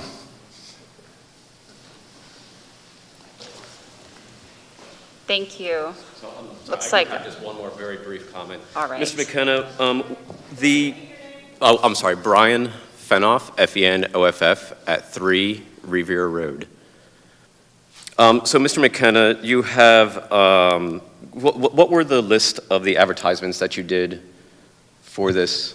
The list of advertisements? You advertised this hearing, correct, to the public Correct. to make sure that it was available for public view? Correct. It was advertised in the Daily Local News on January 2nd, January 9th, 2022, and it was advertised in the Mainline Times on January 2nd, 2022. Okay, so that is the due diligence done to be able to make sure that the public is available and here to voice their opinions to the board. With that advertisement, we have 26 people who are opposed to your amendment. You have one person in support of your amendment. With that, by the tenets of that flag that you just pledged allegiance to starting this meeting, you must vote no. You cannot pass this tenets because your public is speaking to you that you have advertised through your due diligence. So thank you. Mr. Fenoff, I believe our public, who we're accountable to, is not just the persons who are in this room tonight, but it's the entire township. So just because they have not appeared here tonight, I would not hold that against a resident. These are the people that came out to vote. You can't force the entire township or assume you know, but the people that do show up to vote, those are the ones you hear from.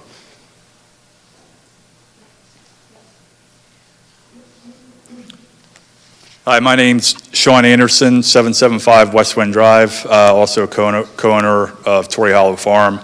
I've had the pleasure of attending a lot of these meetings over the last year and a half since we received our original notice.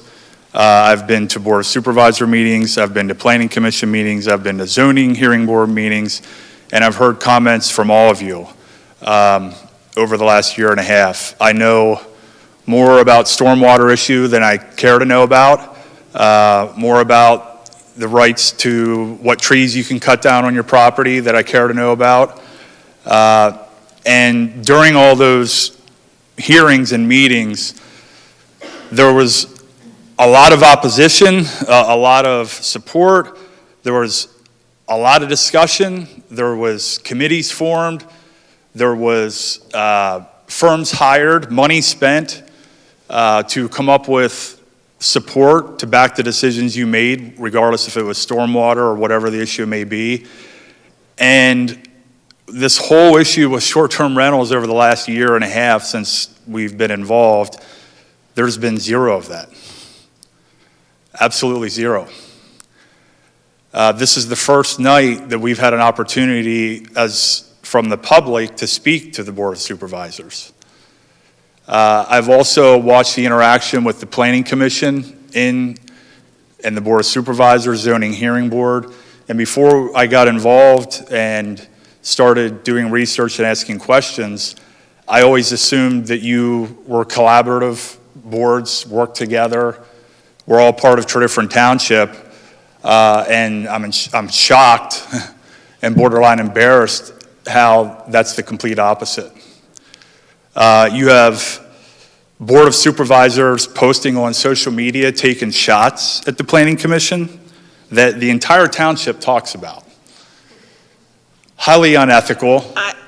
I commented regarding the limitations of the Planning Committee as goes the requirements of the SALDO, the Subdivision and Land Development Ordinance. And I know that you have responded to me on social media with lots of sarcasm and wanting to bait me into something else. I don't want to. Wait, ma'am, please. We got one at a time, please. I'm just telling you, you want to know my opinion on an issue, and I have shared my opinion on the issue.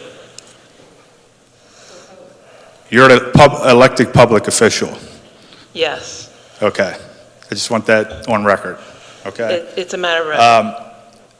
And we'll come back to that. We'll come back, because I have some more for you, Representative Humble.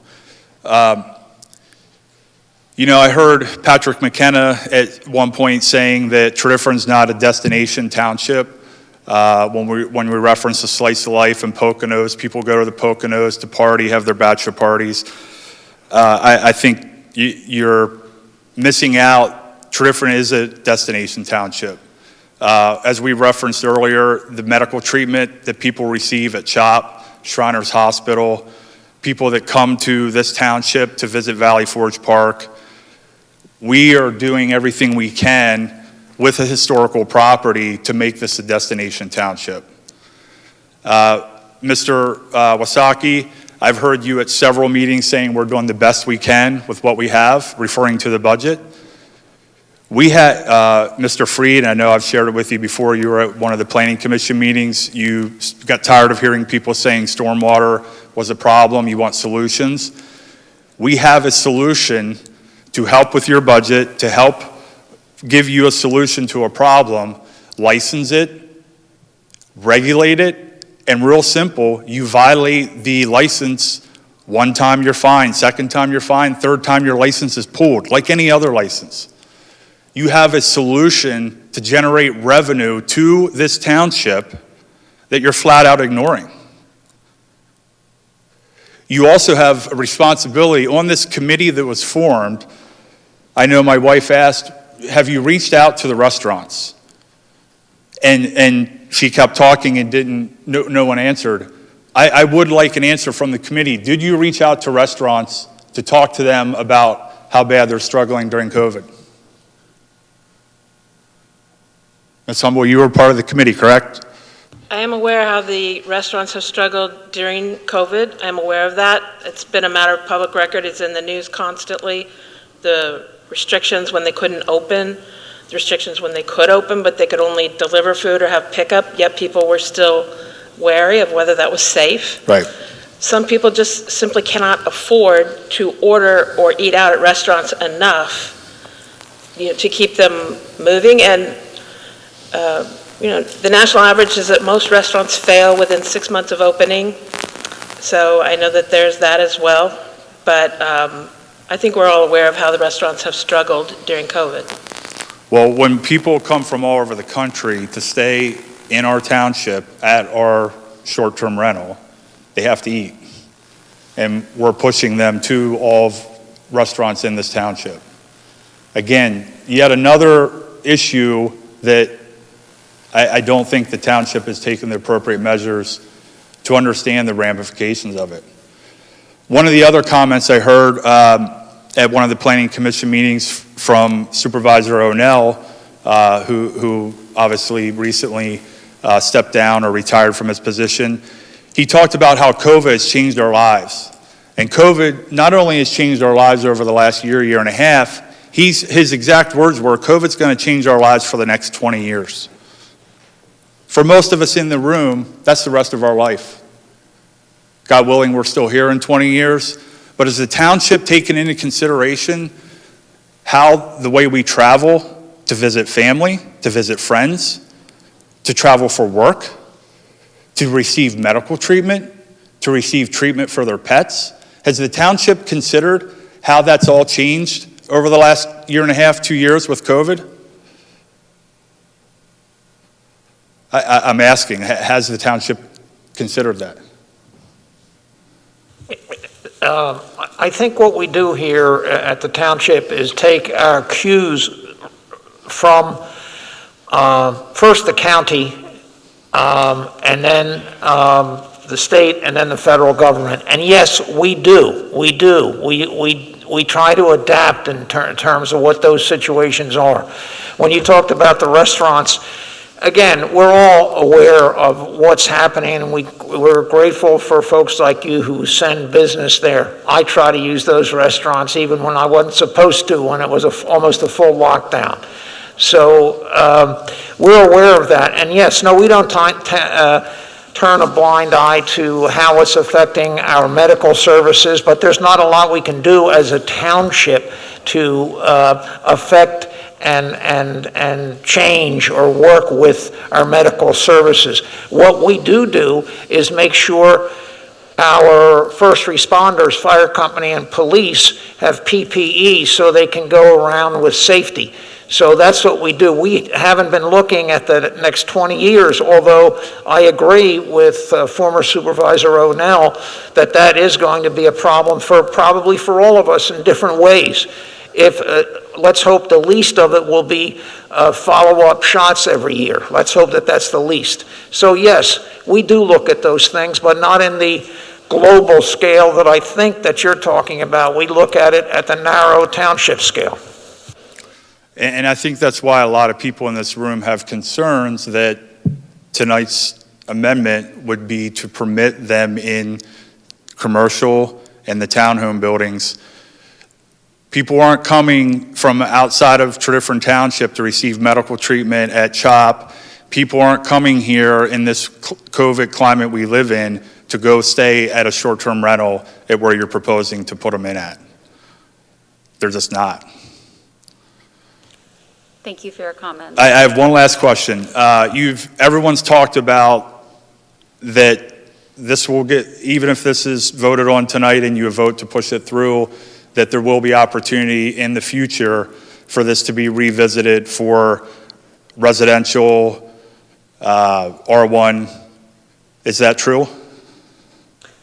Yeah, but I think I made that statement. I think we're open to the dialogue of once we clarify where it is currently, establish the regulations, and that's going to be a process that goes through the Planning Commission, and that's the normal ordinance process. Right. You know, I heard a lot about rushing. This is a curative amendment. It's a different process, and we're following the process normally. Mr. McKenna can talk about that, but And I understand that. Sorry, let me just finish. Once we have the regulations in place and see how they play out, I know personally I'd be open to expanding to residential, but I think I would much prefer to take a cautious approach where we don't expand and just say, let's let them everywhere before we establish those regulations and get to see how they work and how our staff can manage those. Because it's a lot of work to go in and inspect, and we really have to think about how that works for our township staff. Well, forgive me for my doubt in that, because we personally were not permitted to go to a off-the-record meeting with the Board of Supervisors on September 21st, so now we're backtracking 4 months, where Supervisor Humble, exact words were, they will never, ever have a short-term rental on Torrey Hollow Farm. So forgive me if I have some doubt that you're going to consider revisiting this in the future. We're 7 people on the board, and I don't remember that comment. I don't know if I was there. But I would say that I don't remember that either, and I don't know that it was recorded. Well, of course it wasn't recorded, because it was an off-the-record meeting that we weren't allowed at. But to refresh your memory, it was the follow-up when you questioned that the Torrey Hollow farm owners were in over their heads financially. It wasn't the township's responsibility to financially bail them out. And just for your knowledge, you don't know the first thing about my finances, so keep my finances out of your mouth. Second of all, you question. Mr. Anderson, hold on. Keep in mind why you're here. You're doing a great job keeping it professional. Please return to that. Focus and finish your comments, please.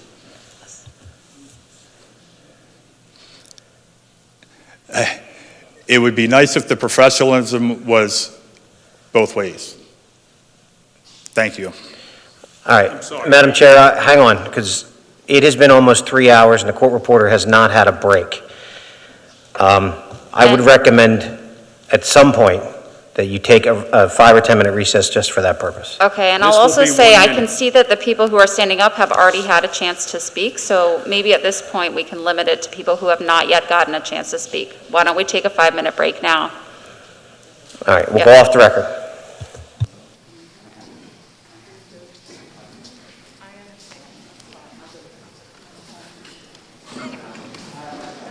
We're all TV. I got an early flight to Florida. Thank you.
I was the better at it. I was a football guy. I know how to do it.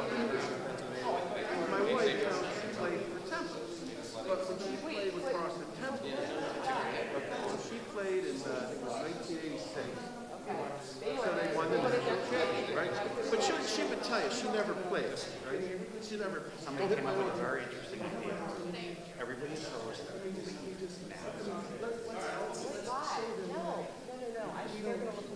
Yeah, I'm going to make a look.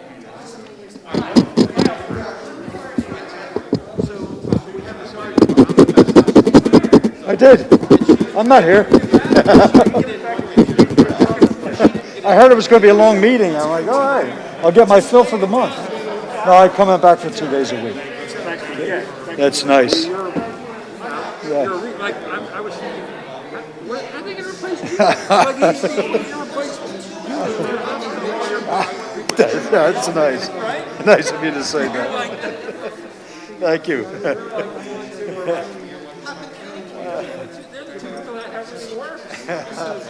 Patricia is supposed to be. Turn it into a public. No, I'm gonna record it. Hey, nice job. Nice job. All right. Yeah, just let me finish the green.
could have been for.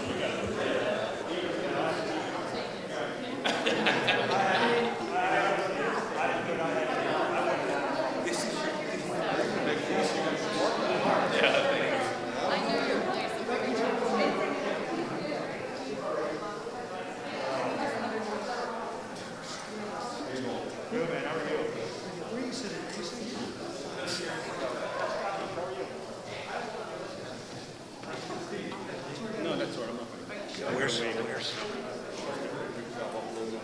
Mike?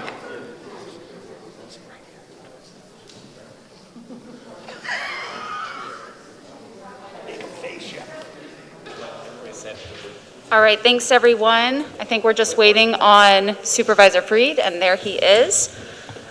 So as we move forward, I ask that if you've already had the chance to speak, that you please allow people who have not yet gotten the chance to speak move ahead, considering the time. Do we have anyone new from the public who has not yet gotten a chance to speak?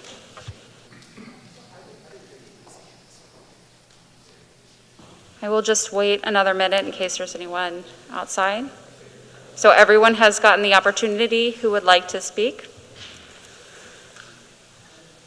Okay. Hearing none. Okay, make your comment quick because you have come up before. Thank you.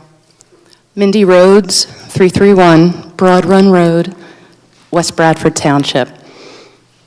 I used to live in Tredyffrin about 6 years ago, and I've attended quite a few West Bradford Township meetings as well as Westtown Township meetings and hearings, so 3 hours is nothing to me. Mr. McKenna will attest to that. And I thought it should be important for somebody to point out just a couple things. One, those boards are only 3 people, both Westtown Township and both West Bradford Township. And I don't think ever would they have continued a meeting so long without assuring their constituents, because it's such a heated, in-depth conversation, to agree to take time and listen to them and let them know you were not going to vote this evening. I heard you use the word concern. You want to make sure you're concerned to do the right thing and take your time with something else. That's exactly what your constituents are asking you for this evening.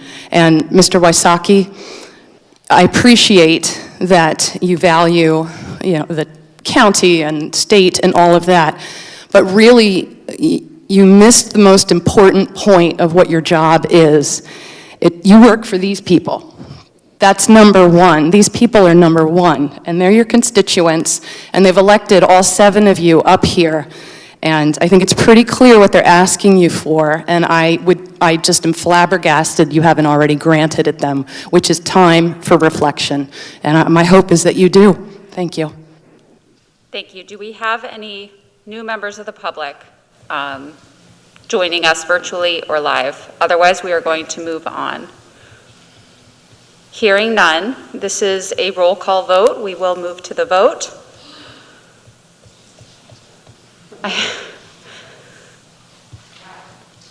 I will start on my right with Supervisor Miller. Aye. Supervisor Humble. Aye. Supervisor Holt. I would like to thank everybody for their comments tonight. I did not speak earlier. I wanted to hear what the public who arrived here today had to say about this ordinance. There are some, I would say, frustrating and almost disturbing things that I heard tonight that I think we're going to have to address going forward in the future. Number one is it sounds like we have some uneven enforcement going on in the township with regard to Airbnbs. And when I heard that Mike Pilati may have said certain things to allow them, or maybe Matt Bauman said this and that's never a good look for the township. And we've really got to straighten that out.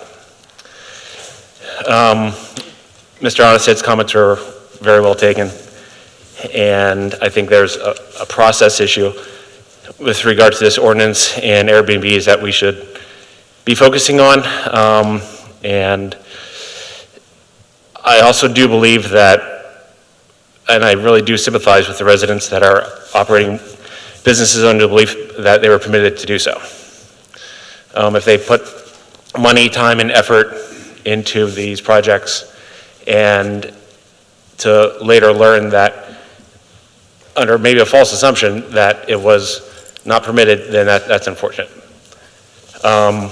I've spoken with board members, our solicitor, and reviewed comments by the county and the public. And then there's the PC board, which I'm not sure what to say about the PC board. And I do think it's unfortunate that there seems to be some, I don't know if the right word is animosity or misunderstandings, but what I do know is that there is a person on the board that has a major pecuniary interest in having an Airbnb. And I don't know if others on the board are sympathetic to their friendships, or, I mean, we're a small community, and I can understand how certain of these interests can come up, and there's no way of avoiding them. However, I give a little credibility, frankly, to the PC board has provided today. And that's unfortunate. I do believe if we receive notification of Airbnbs, again, enforcement would be more appropriate, and I think we need to look into how the administration may have let the community down a little bit in that regard. I'm wondering if it would be appropriate, and I think it's for the board to discuss later on, to perhaps have a say regarding the litigation, the violations moving forward. I'm in favor of these Airbnbs, and I'm sorry for halting. It's a mass situation, but so I would like to see these continue. I think that they're a fine use and appropriate. I think there needs to be a mechanism in place, such as zoning hearing board, a special exception, so residents have input into what they're going to be living next to.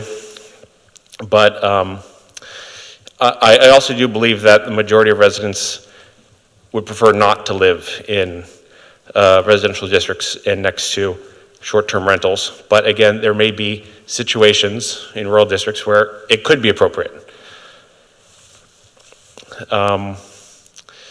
So with the understanding that a regulatory plan will be forthcoming, an additional ordinance will be at hand, and I really do hope it's quickly done, and that the work continues by those committees. I'm going to vote yay.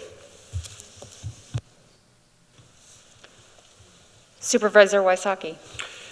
I vote aye, and without restating what Supervisor Holt said at the end, and without putting a date on when certain work would be done, because folks would say that's elusive in any event, but we will work quickly to get regulations in place so we can see how they work, so we can move ahead to the next steps on short-term rentals, which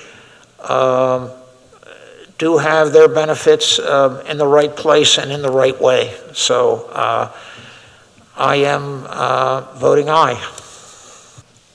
Supervisor Freed. Aye. Supervisor Basker. So I want to explain what I came here thinking, and I heard a lot of opinions, I heard a lot of passion, and I take that to heart. I think there might be a possible misunderstanding in the sense that I see this as clarification of a gray area. Okay, so there's a gray area as it was explained to us, at least as I understood it, there's a gray area. We're trying to clean up that gray area and make a statement as to what is meant. And this is now an opportunity to move forward. I'll say this, perfection is the enemy of done. Okay? If you keep waiting for perfection, you're never going to get done. So what you have to do is start where you are, figure out where you are, and move forward. I think that, that short-term rentals are a revenue opportunity, as some of you have pointed out. I think that it's an opportunity to move forward. There were some comments made about people's rights being taken away. I'm not sure that that person is not here, but when you're living in a society, you don't have infinite rights. And the example I always use is when you have zoning. Zoning basically prevents your neighbor from opening a glue factory in his backyard. Okay, so zoning is something that as a society and as a community, we decide that these are things and restrictions that we can live with in order to live better together. And so I think that zoning itself is not a bad thing, but the devil is always going to be in the details. The 180-day number that people allude to is unfortunate. It's not something that we set, but unfortunately we live in the environment that we live in, and we live in a framework of rules that have been made around us. So I see this as an opportunity to clarify where we are and to move forward. So I will vote aye, but you will have my commitment to stay engaged and to find ways of moving forward in order to take advantage of this opportunity. And by the way, I'm sorry, I forget your name, ma'am, but what you talked about with regard to the kids, that is pretty motivating, and I liked it. So thank you, but for today, I'm voting aye. Thank you. And I think we've made some great points up here. I also see this as clarifying our code. That's how I always saw it. But something that we got great tonight was really good discussion. I think there's a lot of points made, and I think what we've learned is there's interest in continuing this conversation, perhaps expanding the use in the future, which, as I mentioned, was not the goal of this curative amendment. And most importantly, to get the regulations in place, which we had learned good ideas from the Planning Commission, good ideas from the county, and so we will be working on that. I will also be voting aye. And the motion carries. And now I'm going to close the public meeting, and we are off the record.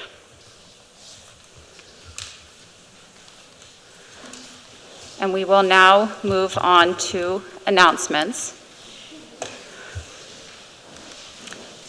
I will just wait a moment. All right, continuing with announcements. Should I wait?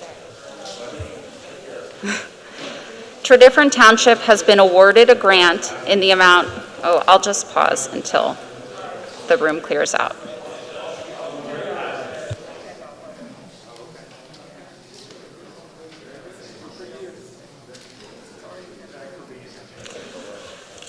All right, for those who are staying, I will continue to announcements.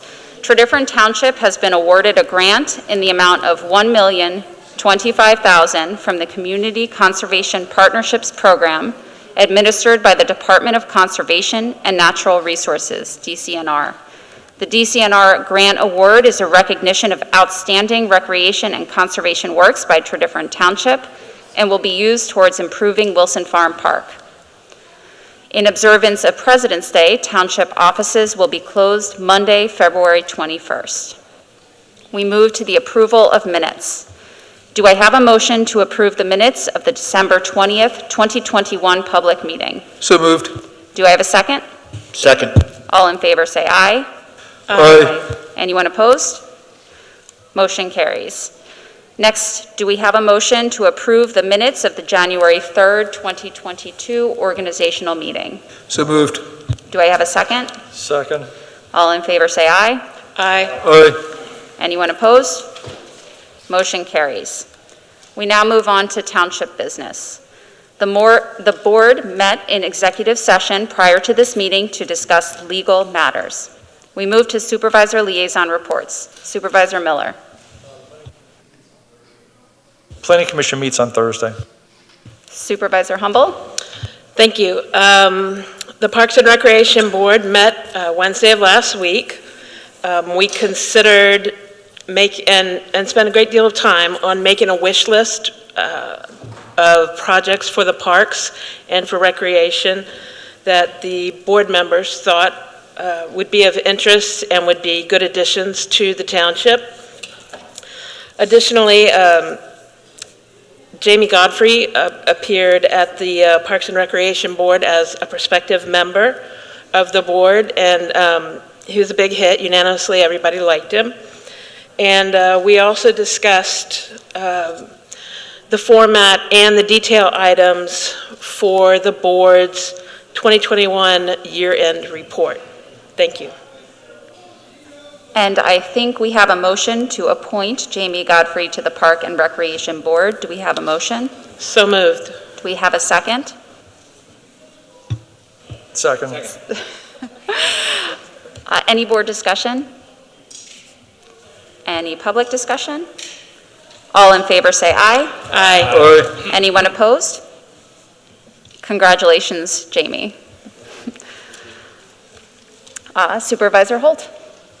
Thank you. On January 11th, the Municipal Authority met for its organizational meeting and elected Charles Bennett chair and Mike Heberg as vice chair. And comments were had that it's hoped that Municipal Authority might be a little more active this year, and looking forward to looking at some more recommendations from the McMahon report and seeing if we can't see some movement in the Transportation District in the coming year. Thank you. Supervisor Wysocki. No liaison report on the zoning hearing board as it did not meet, but I have some information on the upcoming meetings. The zoning hearing board will hold a special meeting at 7 p.m. on Wednesday, January 26th to continue the proceeding on zoning validity, on the zoning validity challenge relating to 355 Chase Road. That's the picket post parcel in Chesterbrook. Next, the zoning hearing board will hold its regular meeting at 7 p.m. on Thursday, January 27th. The agendas for all zoning hearing board meetings can be found on the township website. Supervisor Freed. Thank you, Chairwoman. The Historical Commission will meet tomorrow night, Wednesday, at 7 o'clock right here in this building, in the small room. Thank you. Supervisor Basker. So I'm the new representative to the Environmental Advisory Council. However, I've not actually been to a meeting yet, and I haven't met all of the members. I look forward to meeting them on January 25th at 7 p.m. when the next EAC meeting will be held. However, there is a motion to appoint Doug Anastad and Ritka Borema to the EAC. So I guess it's my privilege to make the motion. And I would love to second that motion. As the former EAC liaison, Doug and Rucker both have been very impactful on the EAC. Rucker has done an excellent job on clean energy, and Doug has helped improve our township's land development process by helping to establish the EAC Planning Committee. I'm really glad they're both choosing to stay on for another term. So we have a motion and a second. All in favor say aye. Aye. Aye. Anyone opposed? Motion carries. Okay, can I continue with I have more reports. All right, go continue. So I'm also the liaison for the Library Board of Trustees. And the Library Board of Trustees met on December 9th. And something that you may not be aware of is that there is a Library Board of Trustees as well as a library foundation. The Library Foundation is an independent 501c3 organization. However, its rules are that the Library Board of Trustees nominates and the Board of Supervisors confirms the members. Murph Wysocki has stepped down. He was on the Library Foundation, so thank you, Chair Wysocki. And Chair Holt has expressed interest, so the Library Board of Trustees will discuss that at the next meeting. So the Library Board of Trustees nominates one representative to the Chester County Library System Advisory Council. So Tim Ross stepped down when he went on to pursue other interests, and Nancy Talley has been nominated, so she will be the representative. The library, Stratford Library, is still waiting for building repairs. There have been HVAC leaks, and they've been waiting for an installation date of the new phone system.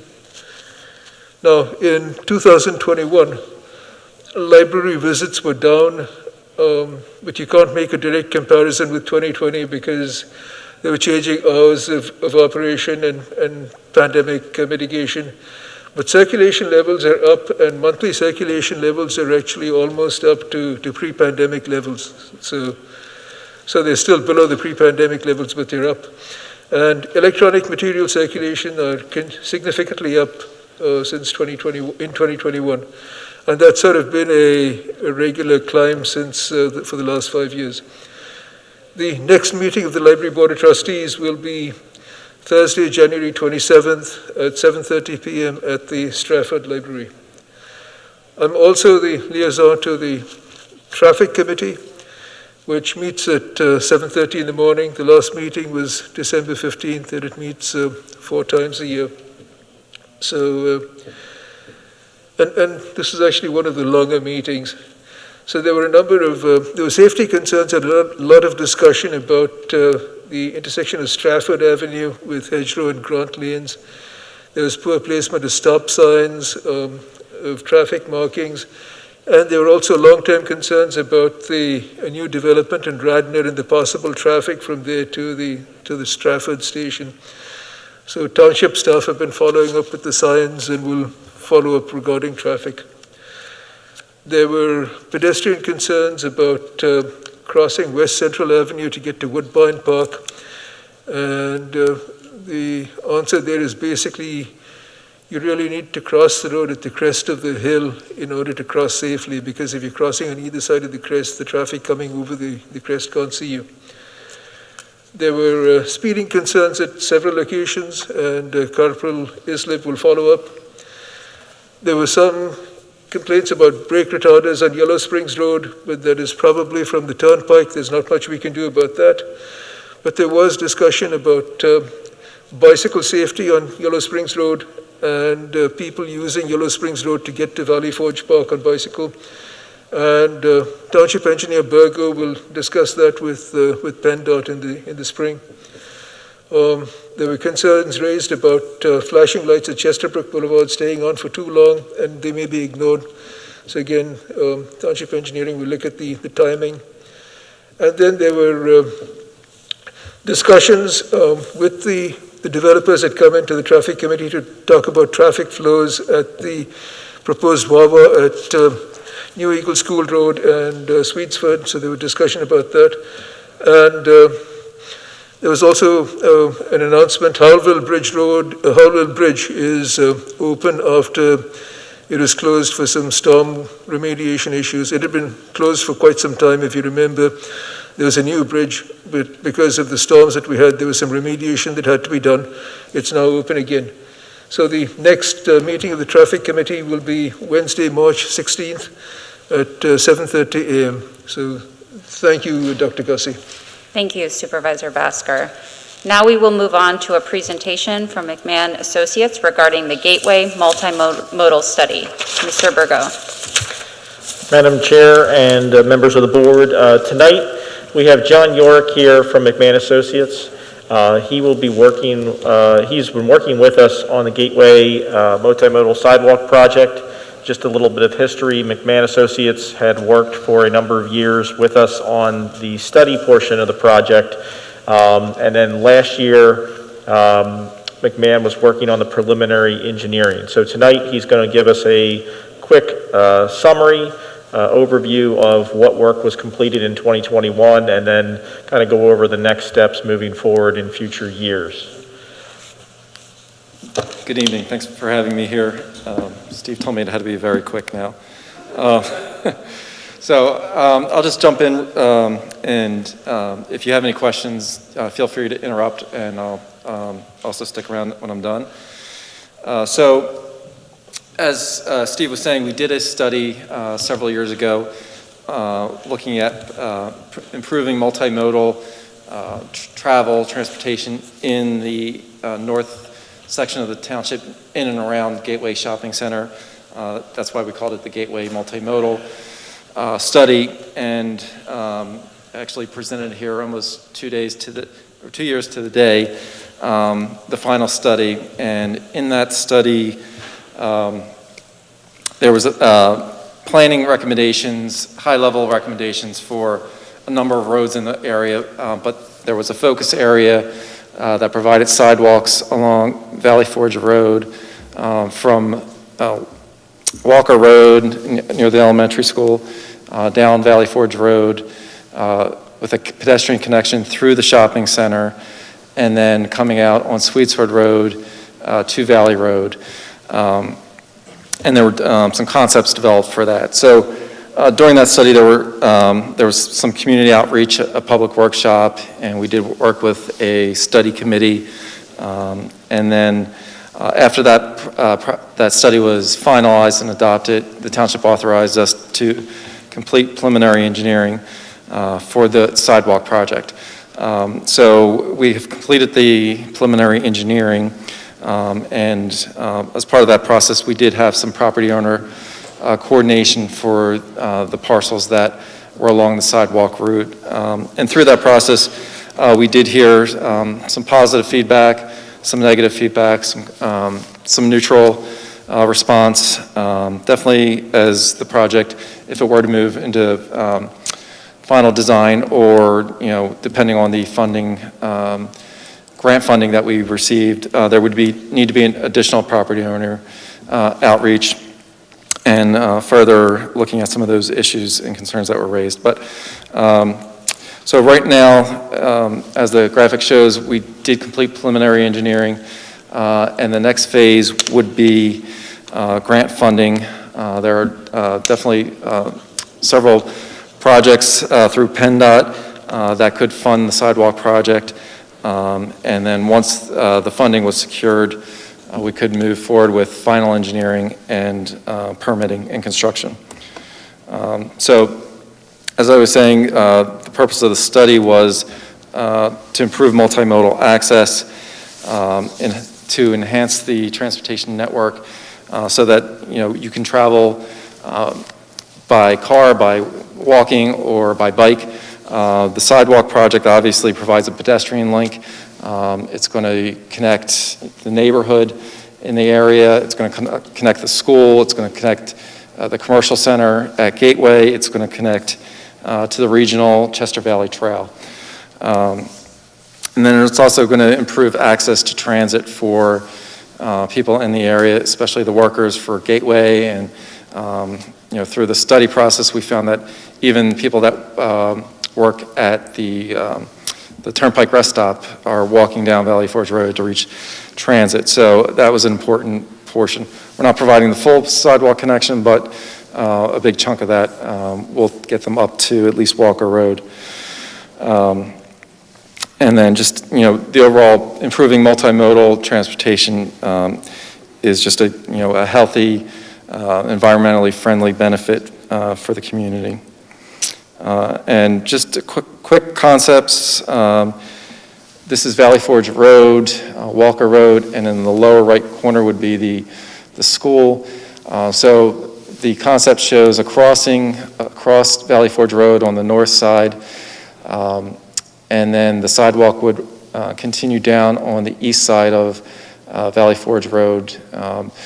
And through the study process, what we found and why we located on the eastern side was that there's more right-of-way, one. Two, there are some stormwater facilities that would be impacted between Chesterbrook Boulevard and Anthony Wayne Drive on the west side. But most importantly, and the key reason why we recommended the improvements on the east side was that there's less pedestrian traffic conflicts that would occur on this route. So if we were to bring pedestrians down along the west side, they would then have to cross at Anthony Wayne Drive. So that's a much busier intersection.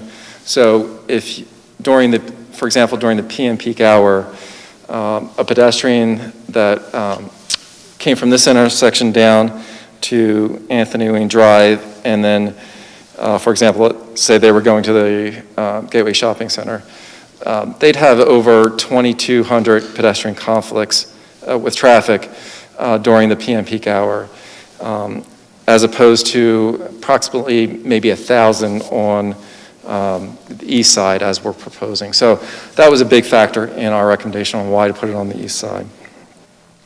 And a lot of times that those pedestrians, as we found through the study, are the students from the elementary school coming down after school. And then there's crossing guards up at the Walker Road intersection during school hours. So that's another safety benefit of crossing them up at that far intersection and then bringing them down the east side. So as I said, the sidewalk will continue through the Gateway Shopping Center, go across their internal network, and then come out by their driveway on Sweetsford Road, and then would continue along the north side of Sweetsford Road.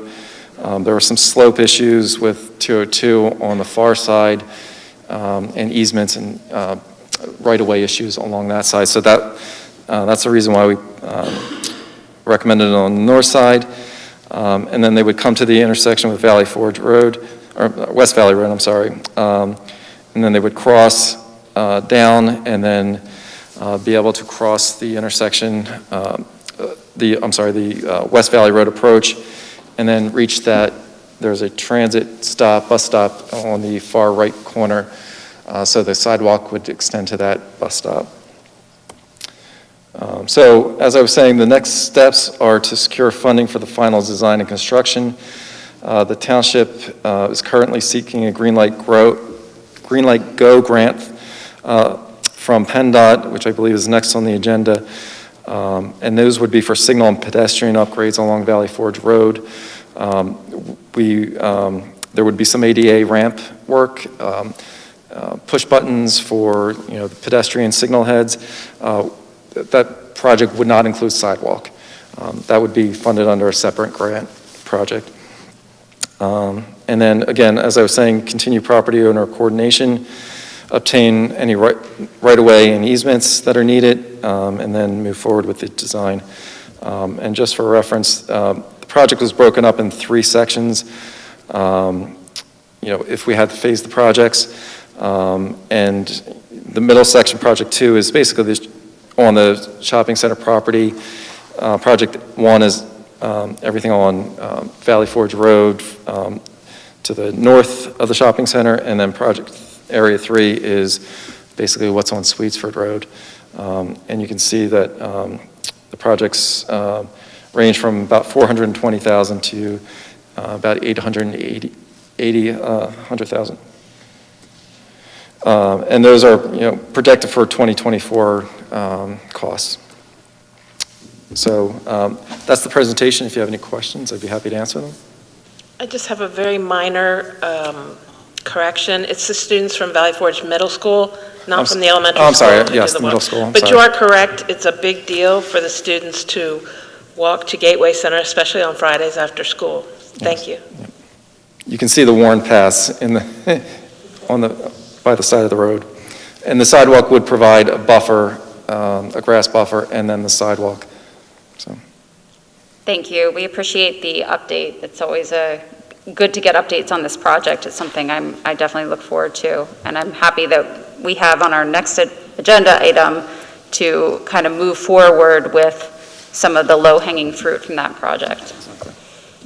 Any other board questions? Thank you so much for staying here and giving us this update. That's incredible. And I am very excited about this project, and my enthusiasm is belied by my somber personality right now at 11 o'clock. So thank you. You're welcome. I just had one question, which is, when do you think we would know if we had the grant funding to start the projects? Because I think this is a really important project for that area. The grant that we're going to talk about next, I think we would know by kind of May, June, if we were successful in that grant. And then, get everything under contract with PennDOT and the grant. Get into the engineering. It could be, construction 2022, late 2022, 2023. And then we haven't applied for any other grants just yet for the sidewalk portions. That's the next step. Depending on which grant it is, we're going to need property owner sign-offs and that sort of thing. So it might take a little while to be in a position to finalize any application, but we're in a good place if we decide to make an application. All right, I would just emphasize this. I think this is a really important project for this area, and especially the sidewalk piece, because the students walk every day. I mean, you've seen the grass. It'd make a big difference. Thanks. Do we have any other board comment? Do we have any comments from the public? Okay, I was just going to ask if our virtual screen, if they can still sign in. All right, hearing none, we will move on. Thank you again for coming out. Thank you. All right, now we will move on to a motion to approve executing a letter of commitment for the application for a Green Light Go grant to fund some signal corridor upgrades on Valley Forge Road. Ms. McPherson. Thank you, Madam Chair. I guess as John discussed previously with his presentation, we're looking to apply for this grant. It's kind of part of that overall corridor project. These would be signal improvements, ADA ramps, basically from along Valley Forge Road from Sweetsford all the way up to Walker. As part of the Green Light Go, we have to commit to 20% matching funds. So we're asking the board to make the motion to have us execute a letter to include with our application. Thank you. Do we have a motion? So moved. Do we have a second? All right. Any board discussion? I actually had one question, actually. Would this improve the timing of those lights along that route? That's, okay, good, perfect, because that's, as you know, that's a big part of the problem with the backup at the school, so thank you. Yeah. Hence, green light grow. Just thought I should ask. This is, our portion is, as I wrote it down here, it's like around $244,220, right? So that's basically what we're committing to when we sign this letter, and we hope that we get the rest of it. That's correct. Okay, yes. Yeah, I just wanted to clarify that. Any other board comments? Any comments from the public? Hearing none, all in favor say aye. Aye. Anyone opposed? Motion carries. Now we move on to a motion to approve Princeton Hydro proposal for stormwater design for Willis Lane, Upper Wheatley Road, and Woodcrest Road. Mr. Burgo. Madam Chair and members of the board, in past months and years, we've talked several times about the issues with stormwater in Trout Creek. And before you tonight, we have a proposal from Princeton Hydro for one of the areas that we have been dealing with for a number of years. The Woodcrest, Willis, and Upper Wheatley area have been experiencing large amounts of erosion, flooding, and issues with stormwater drainage for a number of years. even more harder hit with the last handful of years of the large extreme storms. We've been working to identify stormwater projects, retrofit stormwater projects that will include underground infiltration, volume reduction, rate reduction systems to help reduce the flooding in those upper parts of the watershed by capturing water from the roadways and infiltrating it back into the ground, sending less downstream. So that's one key part of this project. And the second part is looking at repair and replacement of some of the aged, deteriorated infrastructure from Woodcrest to Willis Lane down to the stream on Upper Weedley.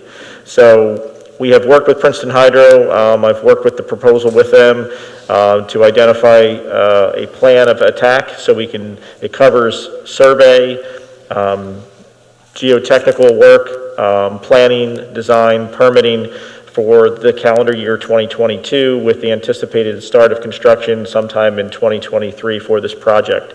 And this would be using ARP funding, which is already identified for this particular project. It's identified in the 2022 capital budget, so we are within the limits there. The proposal was in the amount of $221,400. It's below the amount that we have for the 2022 budget, and we're asking the board for consideration and approval for this proposal so we can begin the design work on the stormwater project.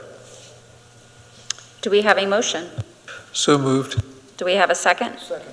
Any board discussion?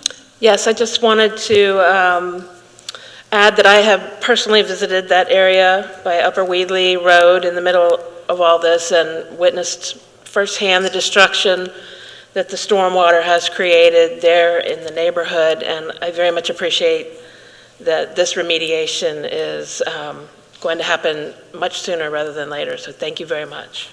Yeah, and I'll also point out that this is a priority area identified by our Stormwater Task Force. It's definitely an important area to help, and I'm just really glad that we're moving forward today on this.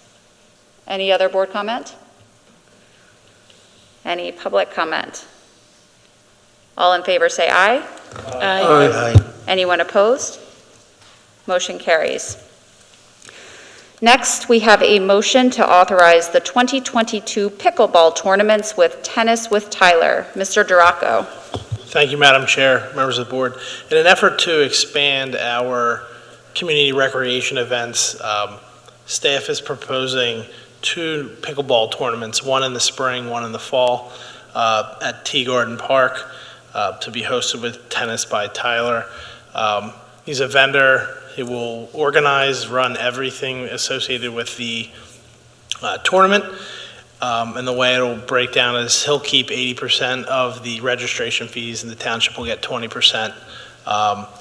And so, again, we're excited about this. So hopefully with board approval, we'll be able to start planning and advertising for the spring tournament. Happy to answer any questions. Thank you, Mr. Duraco. Do we have a motion? So moved. Do we have a second? Any board discussion? Ms. Humble, Supervisor Humble, sorry. Okay. Any public comment? All in favor say aye. Aye. Aye. Anyone opposed? Motion carries. Next, we have a motion to approve capital purchase of police duty weapons. Chief Beatty.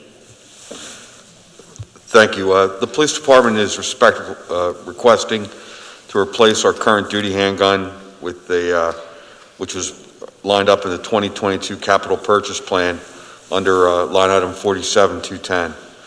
Currently, each police officer is equipped with a .40 caliber Glock handgun. The weapons are about 10 years old and starting to see some repairs and whatnot needed to the firearm.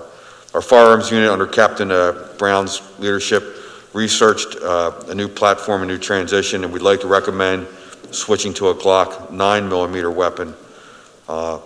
This transition will require some new holsters, and it will also provide for upgraded weapon-mounted lights and other safety systems.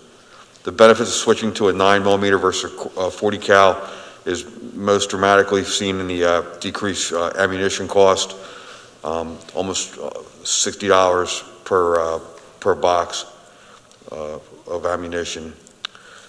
We've obtained quotes through the Officer Store, which is located in Pennsylvania, which is a Glock authorized law enforcement dealer. The per unit pricing for the Glock would come in at $470 a unit. The good news is the Officer Store will buy back our current duty weapons at a cost of $305 per unit. There's additional cost in this project, so we're asking for the authorization for the police department to be able to use up to the budgeted amount of $20,000 for this expenditure. Thank you, Chief Beatty. I do recognize that I skipped a motion. We will go back to that next. It's past my bedtime. I apologize. Do we have a motion? So moved. Do we have a second? Second. Any board discussion? Any public discussion? All in favor say aye. Aye. Anyone opposed? Motion carries. Now we will move to the motion to approve proposal from GC Fence for softball backstop at LED Park. Mr. Duraco. Thank you, Madam Chair, members of the board. This item comes directly from the budget process and working with the Parks Board and various community members, especially and I don't have his name, I'm sorry, the softball coach for the Conestoga team. We received 3 quotes for the replacement of the backstop at LED Park. GC Fence came in the lowest at $16,860.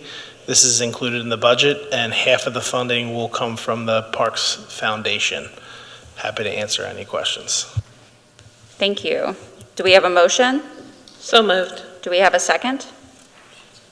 Second. Any board discussion? Any public comment? Hearing none, all in favor say aye. Aye. Anyone opposed? Motion carries. Now we will move on to the motion to approve capital purchase of 3 police vehicles. Chief Beatty. Thank you. At this point, we'd like to put the purchase orders in for police vehicles, having understood that supply and delivery has been dramatically impacted. So we would normally wait till March or April of the year to try and put those POs in, but now we realize we need to expedite this. And under the capital plan for 2022, under line item 47210, we've identified, it was previously identified 3 vehicles to replace some of the aging vehicles in the police fleet. At this point, after we're looking at our fleet and the vehicles that would possibly be coming out of service, we would like to make purchase of a 2022 Ford Expedition, a 2022 Ford Utility EcoBoost Explorer, and a 2022 Hybrid Explorer Police Utility to augment our fleet of vehicles. There's different aspects of each car. The purchase orders be coming from a CoStar's vendor, Chapman Auto, which we've been getting our vehicles from and having good service and good maintenance recently.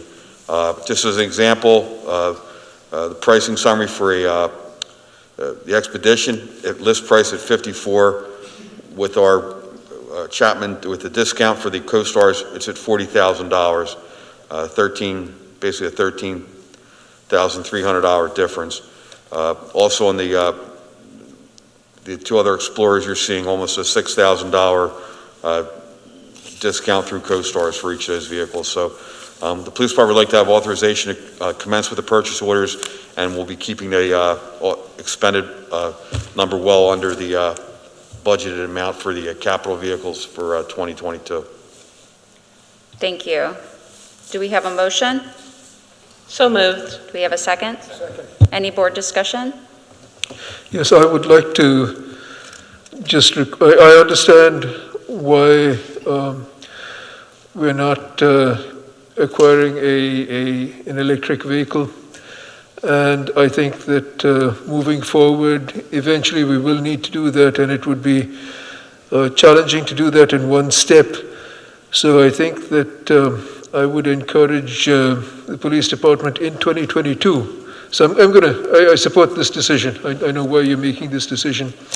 But I would encourage you to think about a pilot program to at least try the first electric vehicle this year, and I would also encourage Township Manager Martin to see about possibilities for any township vehicles. And I think that, I've heard about good experiences with electric police vehicles from California, from Indiana, and from Connecticut. So it's something that I think we should at least explore. Thank you. And Madam Chairwoman, just very briefly, Chief, I do appreciate the fact that you do have a hybrid vehicle here as part of the purchase and moving. It's not quite electric, but we're moving in a good carbon reduction direction. Thank you. We've had excellent conversations with a team of people.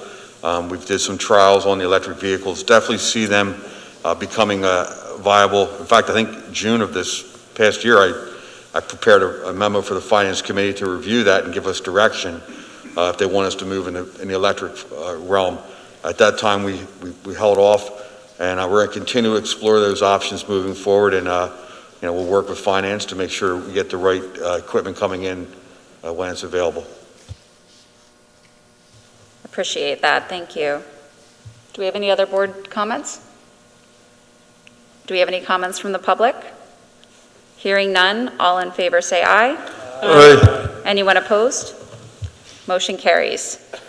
Next, we have a motion to authorize Aaron McPherson, Director of Planning and Zoning, as an authorized signer for township deposit accounts. Mr. Duraco. Thank you, Madam Chair. This is a necessary step in order to make Ms. McPherson an authorized signer on our WISFIS accounts. So I'm happy to answer any questions. Do we have a motion? So moved. Do we have a second? Second. Any discussion? Any public comments? Hearing none, all in favor say aye. Aye. Anyone opposed? Motion carries.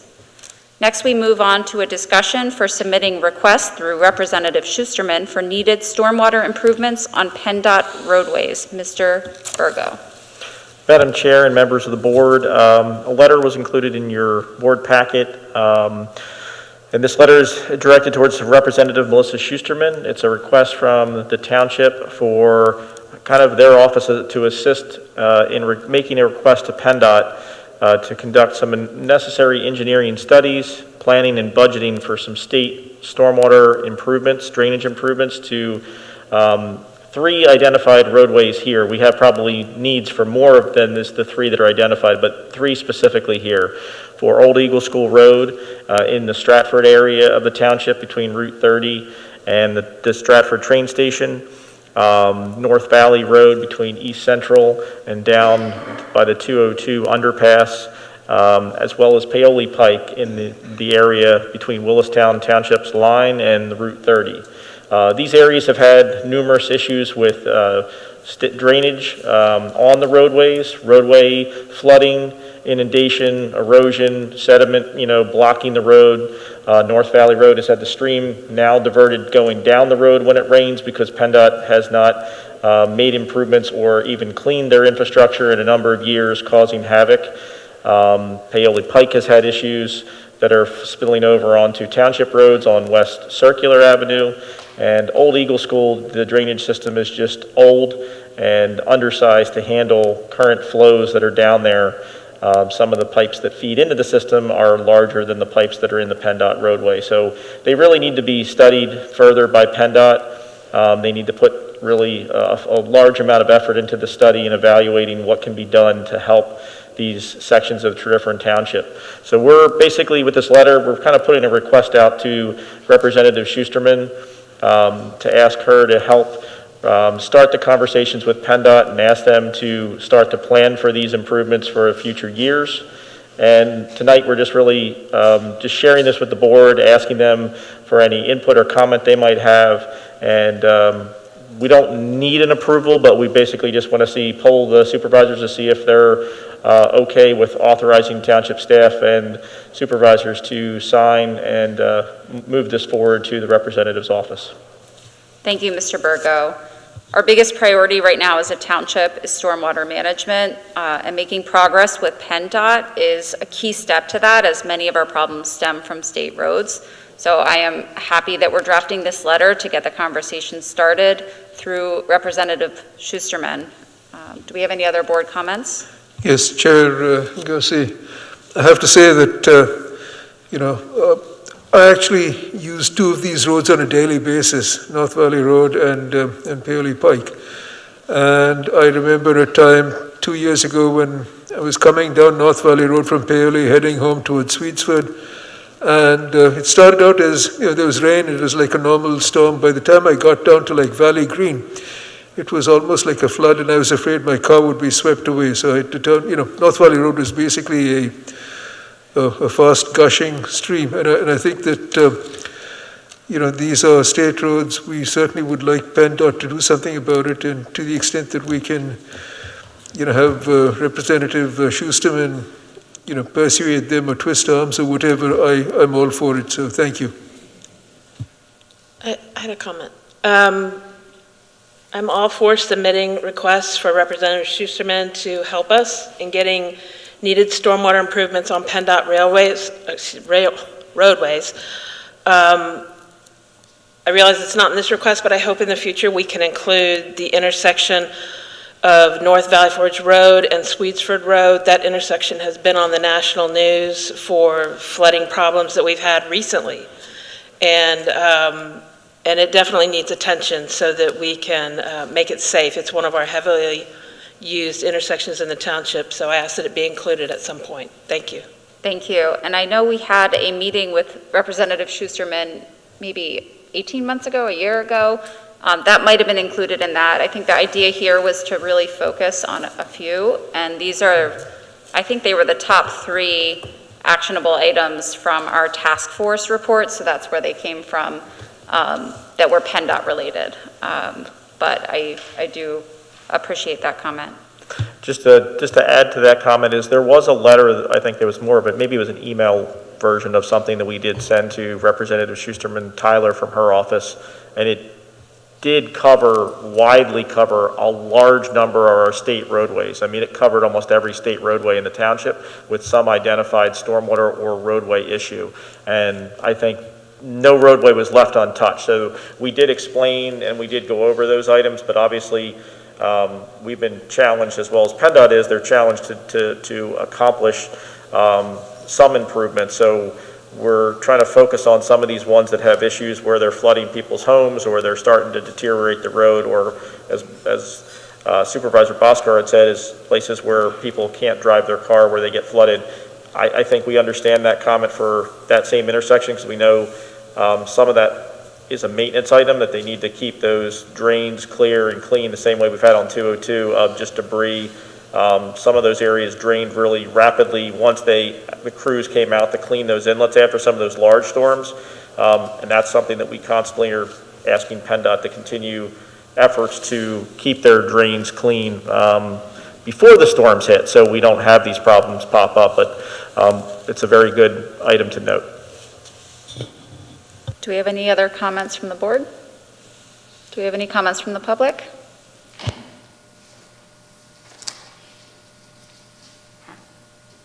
Good evening, Ann Murphy. I just wanted to add Ray Clark's comments and mine, commending that this letter is being sent. I remember the long list that they had before for PennDOT, but I think it's good to hone in on these 3 critical areas. I mean, safety-wise, if that, like train station area in the Darby Creek watershed, if that's not addressed, you really can't address a lot of the other surrounding projects in that area, and the same thing with the North Valley Road and Paoli. So we would like to maybe even encourage residents to also reach out to Representative Schusterman as well to support the township's request on this. But it's a really good thing for sending a letter now. So thanks. Thank you. So we do not have an actual vote. I'm just correct? We're good? Yeah, we don't need a vote. I mean, I think it was more for a discussion and poll. Yeah. I mean, you can do an informal one if you want, but I mean, I think it was just really to see if the supervisors are in favor of basically sending something, to Representative Schusterman. Okay, then we will continue to escrows. We move to a motion to approve release request 1 in the amount of $732,200 $89.63 for the Timothy School, balance remaining $95,414.25. Mr. Burgo. Madam Chair, members of the board, the following release request for the Timothy School is for site work that has been completed. It's the majority of the site work for the parking lot and site improvements that were done with the Timothy School's land development project, minus a small amount of work that will be done with the proposed future building addition, which is a to be determined, the timing for that building. So this work has been completed, it has been inspected, and it's recommended for release by the board this evening. Thank you. Do we have a motion? So moved. Do we have a second? Second. Any board discussion? Any citizen comment? All in favor say aye. Aye. Anyone opposed? Motion carries. We move to new matters. Do we have any board member new matters? Hearing none, do we have any citizen new matters? I see a hand raised. Mr. Brock. Good evening. My name is James Brock, 62 Old Lancaster Road in Devon. I have a question about speeding. The speed limit in this neighborhood is 25 miles per hour, and there oftentimes are cars going far exceeding 25 miles per hour. And I'm wondering if there's someone the board could recommend to speak to about perhaps inserting a set of speed bumps or other mitigation efforts in the neighborhood to enforce the speed limit. Thank you. So, I didn't quite catch the name of the road, but certainly we can bring it up at the next traffic committee meeting. And Pat, did you get the name of the road? Okay, thank you. We have the name of the road, so we will bring it up at the next traffic committee meeting, sir. Thank you. Do we have any other citizen new matters? Hearing none, do we have a motion to adjourn? So moved. Do we have a second? All in favor say aye. Aye. Aye. Anyone opposed? That concludes our meeting. Thanks, everyone.